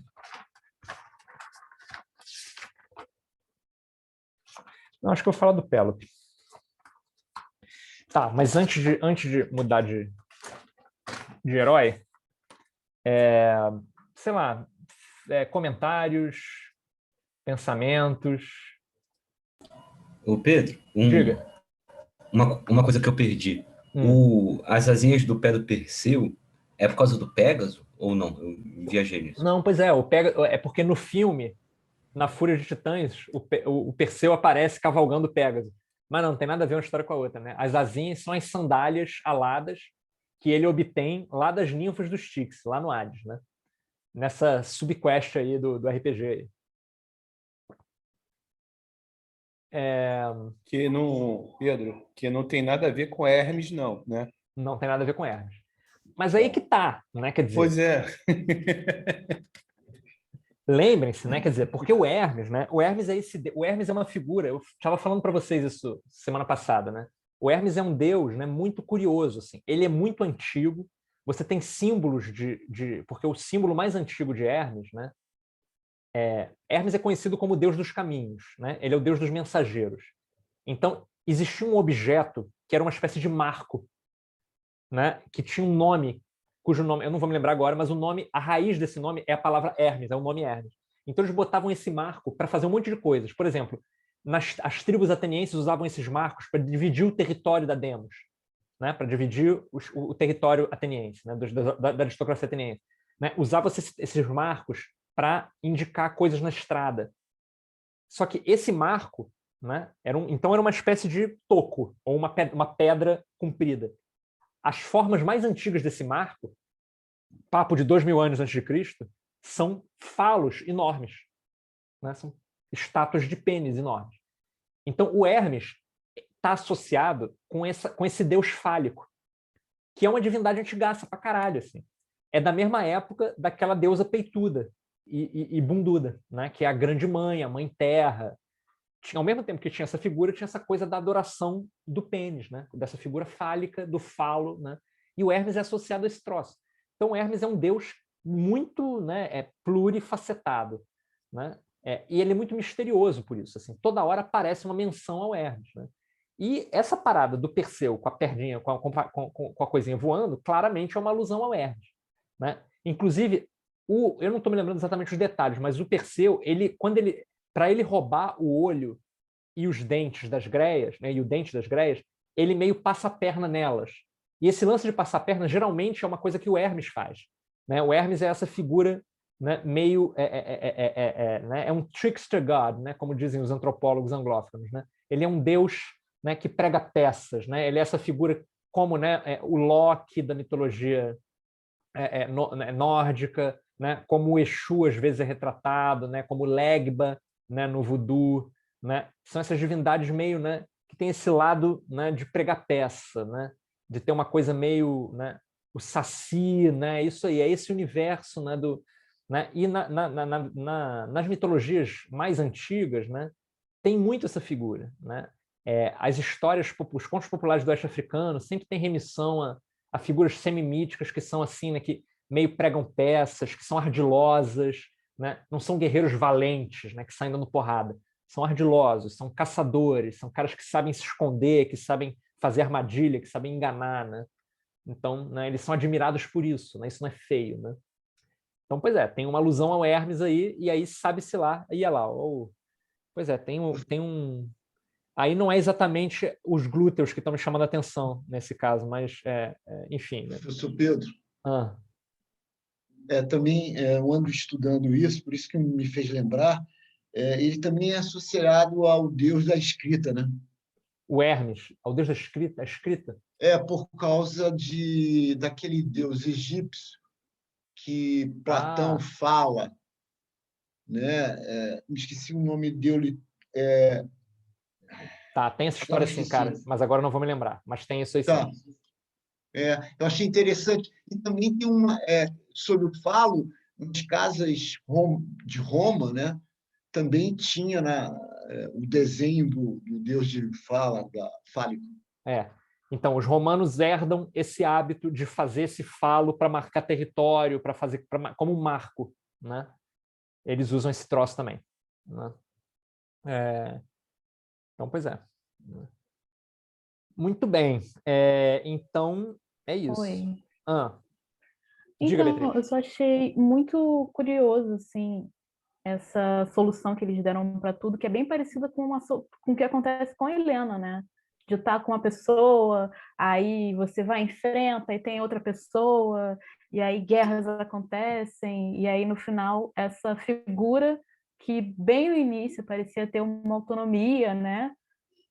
Algum certo respeito, vira ali um brinquedo. E a lição parece sempre essa, de que essas figuras precisavam ser socorridas. Assim, tudo isso funcionou e tudo isso aconteceu para ajudá-las. Só que... Mas achei muito parecido. Só que originalmente, se você for ler nas entrelinhas, elas estavam numa posição de comando, né? Isso é muito estranho, né, gente? Quer dizer, isso é muito... Se você analisa se você pensa nisso, não como uma história, né, estanque no tempo, mas como uma história que foi construída ao longo do tempo, que foi revisada, que foi reapresentada, né, fica muito claro, né, que teve um revisionismo aí no meio, né, que essas figuras tiveram que ser recolocadas, que essas figuras tiveram seu local transformado, né? Helena é isso, a Helena, porra, né, você tinha um culto a Helena, que era uma parada tipo difundido pela Grécia. Você tinha tipo assim como você tinha religiões, né, secretas, né, religiões esotéricas dedicadas a Deméter, dedicadas a isso e aquilo, né, a Orfeu e tal. E o cara, você tinha um culto a Helena, né? Então Helena era uma figura divina, era uma rainha divina de Esparta. Na história do Homero, Helena vira um joguete, né? Então, isso é claramente um ataque, né? Isso é claramente vamos pegar essa história e vamos transformar em outra coisa. Mas o que é curioso é que não basta apagar a história, porque você podia simplesmente, como eles fizeram com os tebanos, esquece os tebanos, esses caras não existem, só tem motherfucker, né? Com essas mulheres não é suficiente fazer isso, por alguma razão. Por alguma razão, o que você tem que fazer é conservar o caráter delas e transformar, né? Conservar e transformar. Elas têm que estar ali, elas não podem ser esquecidas. Você tem que submetê-las. Então, é por isso que eu acho que isso é um sinal, né, das origens do patriarcado mesmo, porque é esse lance do esforço de transformar a figura feminina, não é simplesmente de pegar qualquer mulher e apresentar qualquer mulher como uma mulher objeto. É pegar aquela mulher que outrora foi uma governante e botar ela nesse lugar de objeto, e botar ela nesse lugar de joguete, né? É essa mulher que tem que ser transformada. E aí, o que é interessante...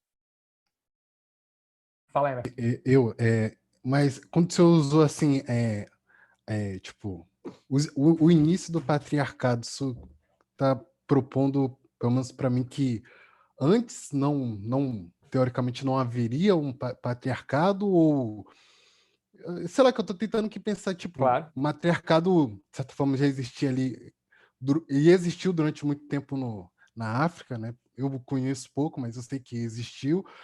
Na Ásia, enfim, no Oriente Médio ali como um todo, não sei dizer ao certo, mas pelo menos, eu não sei, tentando assim refletir, será se já existiu o patriarcado, realmente foi esse ponto de ruptura forte do matriarcado para o patriarcado que deu início nesse tempo, sei lá. Eu tenho que me explicar mesmo, foi uma afirmativa, né, bombástica, eu ia voltar a isso, mas assim, vamos embora, boa pergunta, né, importante. Assim, o patriarcado começa ali na galáxia, não é isso que eu estou dizendo, né? Assim, eu estou falando de uma galera específica que conta uma história específica que inaugura um patriarcadinho ali, né? É ali que começa, vamos dizer assim, o patriarcado grego. Né? Você tem um grupo de gregos, você tem uma elite grega que precisa contar uma história que envolve reinos ali no Mediterrâneo, né? E que essa história que está sendo contada ali, ela tem que ser recontada de tal forma, né, que as mulheres governantes do passado sejam representadas como figuras menores do que elas eram. Então, ali tem um esforço de criar um patriarcado ali, né? De criar um patriarcado, vamos dizer assim, helênico, né? O patriarcado helênico, ele vem daí, né? Ele começou aí, né? Teve alguém que se esforçou em criar um discurso patriarcal. Isso está registrado, né? Isso não quer dizer que antes não houvessem sociedades patriarcais e matriarcais e que depois não continuem existindo sociedades matriarcais e patriarcais, né? Isso é um saco de gatos, né? Nenhum povo individual, né, nenhum escritor individual tem o poder de criar o patriarcado no mundo, né? Assim, e nem a gente deve o nosso patriarcado especificamente a esse ou aquele escritor, né?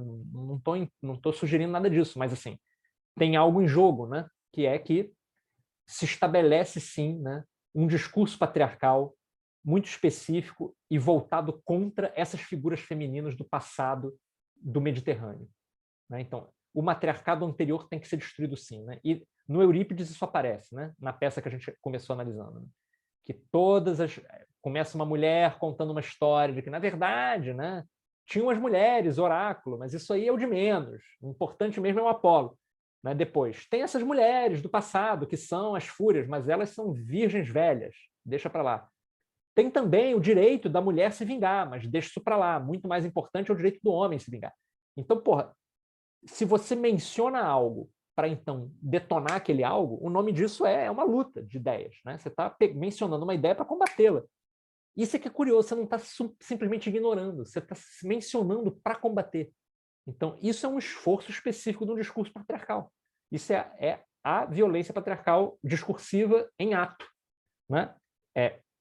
A gente, né, quer dizer, e o barato, né, o horror e o barato é que a gente está tão acostumado com a ideia de reis, né? Isso aí, gente, isso aí é tudo rei. Nunca teve uma mulher que governasse essa parada. Sempre foi essa desgraça, tudo rei. Né? Então, é como se a gente não precisasse mais fazer essa batalha, porque o patriarcado já ganhou.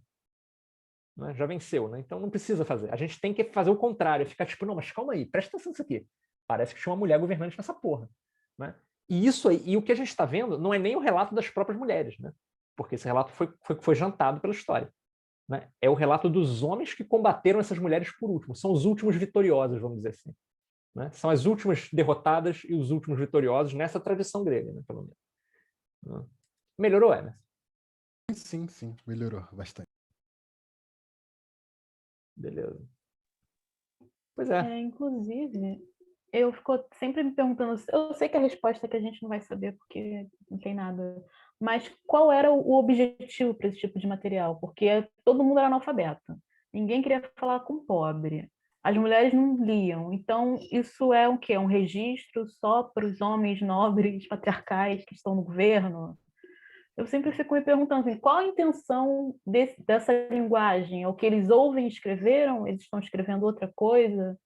O que você pensa sobre isso? É uma pergunta muito boa, assim, né? Quer dizer, e é realmente um exercício de imaginação. Isso é aquele momento em que, né? Por isso é que é interessante estudar essa parada, porque, né, a arqueologia que a gente tem é exígua, é nada. E uma das coisas que eu quero mostrar para vocês é como os arqueólogos são ideológicos pra caralho, como que eles usam o mundo como a gente vive e projetam esse mundo no passado para dizer, tá vendo? Foi sempre assim. Isso aqui, meu filho, sempre foi assim, né? Não tem jeito, né? Então, assim, a gente não tem nada de informação arqueológica. Histórica, o que a gente tem é o patriarcado falando, né? Para que esses caras se davam o trabalho de falar isso, né? Então, o que eu penso sobre isso, né? Eu acho o seguinte, né? Eu acho que a gente está falando em termos muito amplos, a gente está falando de 3 níveis de narrativa. A gente está falando de um nível matriarcal e matrilinear. A gente está falando de um nível patriarcal, porém matrilinear. E a gente está falando de um nível patriarcal e patrilinear. Cronologicamente é isso. Então, assim, o mais antigo de todos, né, é esse nível matriarcal e matrilinear. Em algum momento, por razões que a gente pode ficar depois especulando, eu vou tentar falar um pouco disso mais para frente, o que você tem é uma mistura, é um patriarcado matrilinear. Como que se estabelece? Vamos depois imaginar. Mas o bojo dessas histórias, o grosso dessas histórias é sobre isso, né? A gente fica, por causa da ênfase das histórias, a gente fica sempre com a sensação de que as histórias são sobre os homens. Mas, na verdade, no período da Idade do Bronze, as histórias são sobre as mulheres, porque elas é que trazem o sangue. Então, os homens estão ali como acessórios, só que a narrativa acaba enfatizando o papel desses homens. E o que acontece é que claramente teve uma revisão posterior que pega esses homens, né, e apaga a história das mulheres, né, a história das mulheres desaparece, ou transforma essas histórias em histórias, né, insignificantes, ou então em história de vilãs. Para quê? Para já manter uma sociedade que é patriarcal e patrilinear, onde as mulheres não têm importância, onde a luta contra o matriarcado já acabou e a matrilinearidade vai ser esquecida. E esse é o período pós-heraclítico. Né? Pós-heraclítico foi ótimo. Esse é o período pós-Heráclida. É o período depois do Hércules. Então, que é o período jônico, que é o período, né, em que em que o Homero escreve, né, em que o Homero compõe, né? Na era homérica, que é o que a gente chama de período arcaico grego, né? Então, cronologicamente a gente fala da Idade do Bronze, né, que é uma parada tipo 2000 a.C. até antes disso é o Neolítico, né? É o final da Idade da Pedra. Aí vem a Idade do Bronze, que é mais ou menos, né, no Mediterrâneo, né? Isso é mais ou menos 2000 a.C., 2000 e pouquinho a.C., 3000 na verdade a.C., né? Aí você tem a Grécia arcaica, que é 900, 800 a.C., né? Então, no período arcaico, você já está falando de patrilinearidade e de patriarcalismo inequívoco, né? Não tem história de rainha passando, né, passando sangue real para ninguém, já acabou aqui. Então, o que a gente tem que fazer é pensar nesses 3 níveis, né? Num nível mais antigo, que é matriarcal e matrilinear, num nível intermediário, que é patriarcal, porém matrilinear, e num nível mais recente, que é patriarcal e patrilinear. Para que servem essas histórias? Essas histórias servem para falar dessa transição, né? Porque as aristocracias estão contando umas para as outras de quem elas são descendentes, né? E cada história dessa fala de uma invasão, né? Ah, veio Perseu, então, o Perseu veio lá, filho de um sujeito que estava em Sérifos. Que porra é essa, meu irmão? O que você foi fazer em Sérifos? Ah, eu vou te explicar. Eu sou descendente de um cara que é neto de um sujeito que o oráculo disse que, né? Então, cada enxerto desse aí é uma invasão, né? Isso é meio de comum acordo, assim, entre os arqueólogos, historiadores dos mitos, né? Cada história é uma invasão, né? Então foi uma galera que foi chegando e que meteu a sua família ali na história, né? E que teve que construir esse mito em torno, né? E aí, né, esse mito construído em torno, né, contava com o papel de um homem conquistador que era filho de uma mulher com o sangue sagrado, com o sangue real, né? É um homem conquistador, é um general, filho de uma mulher real, né? Então, ele vai lá e conquista o que é dele. E isso que é dele, ele recebeu no exílio de uma mulher. Então, é um diálogo entre um conquistador que vai estabelecer uma nova linhagem patriarcal, né, com uma tradição matrilinear. Então, é isso aí, né? É esse encontro entre esses dois regimes, né? Faz sentido? É isso. Beleza. Bom, estamos na hora. Eu acho que eu vou deixar o Pélope para a semana que vem. Não temos pressa. Eu já falei pelos cotovelos aqui já, eu estou cansado. Beleza. Suzane, a sua pergunta de antes, né? Eu continuei respondendo ela. Fez sentido essas coisas que eu estou falando? Suzane está indo? Tá. Sim, beleza. Tá. Então, galera, é isso. Se ninguém tem mais comentários, dúvidas, perguntas, reclamações ou sugestões, ficaremos para semana que vem. Valeu, boa noite, mestre. Então, a parada, valeu. A parada é pegar o Pélope nos mitos gregos. Valeu. Então, lá o Pélope, né, ele é o... Deixa eu ver qual é o capítulo aqui no Graves. Pélope.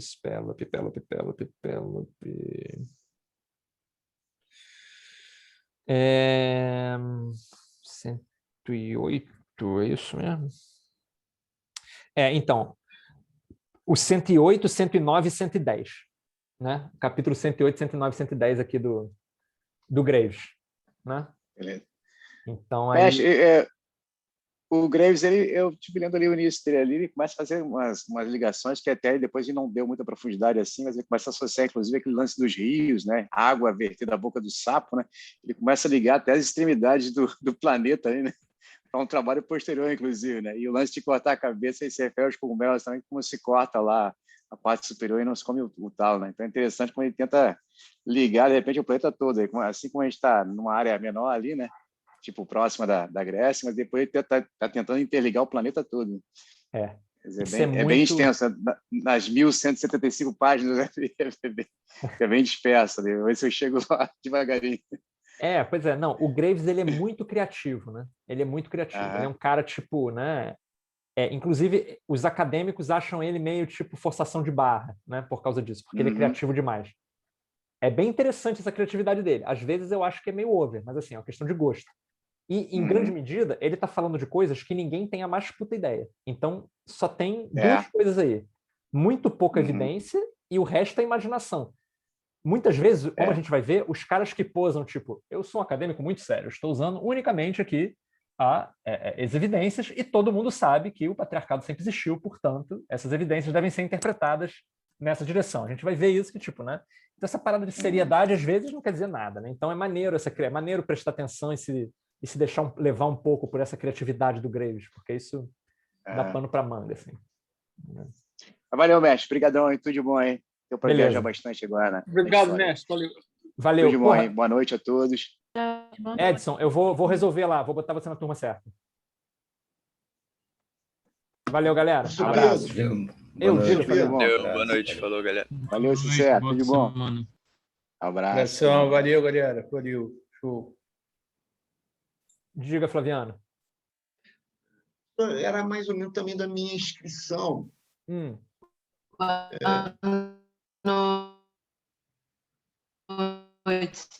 Espera aí.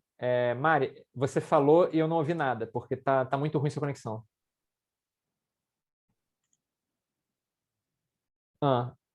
Não, pode falar, Flaviano. Então, professor, também isso está ligado também a uma decisão que apareceu, eu falei com a nossa coordenadora de bacharelado, a Ana Hartmann, né? E aí eu acabei descobrindo com ela que eu realmente tenho todos os créditos já da filosofia.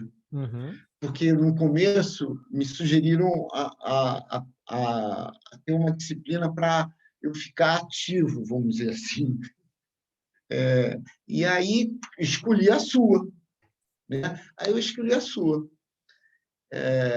E, por sinal, tem muita coisa a ver com o que a gente está falando também, mas de uma outra maneira. E aí eu estou me dedicando ao TCC, né? Aí eu estou muito dividido, porque eu não sei se eu continuo e eu agora estou mais me dedicando. Então, eu queria te dizer, Pedro, que eu vou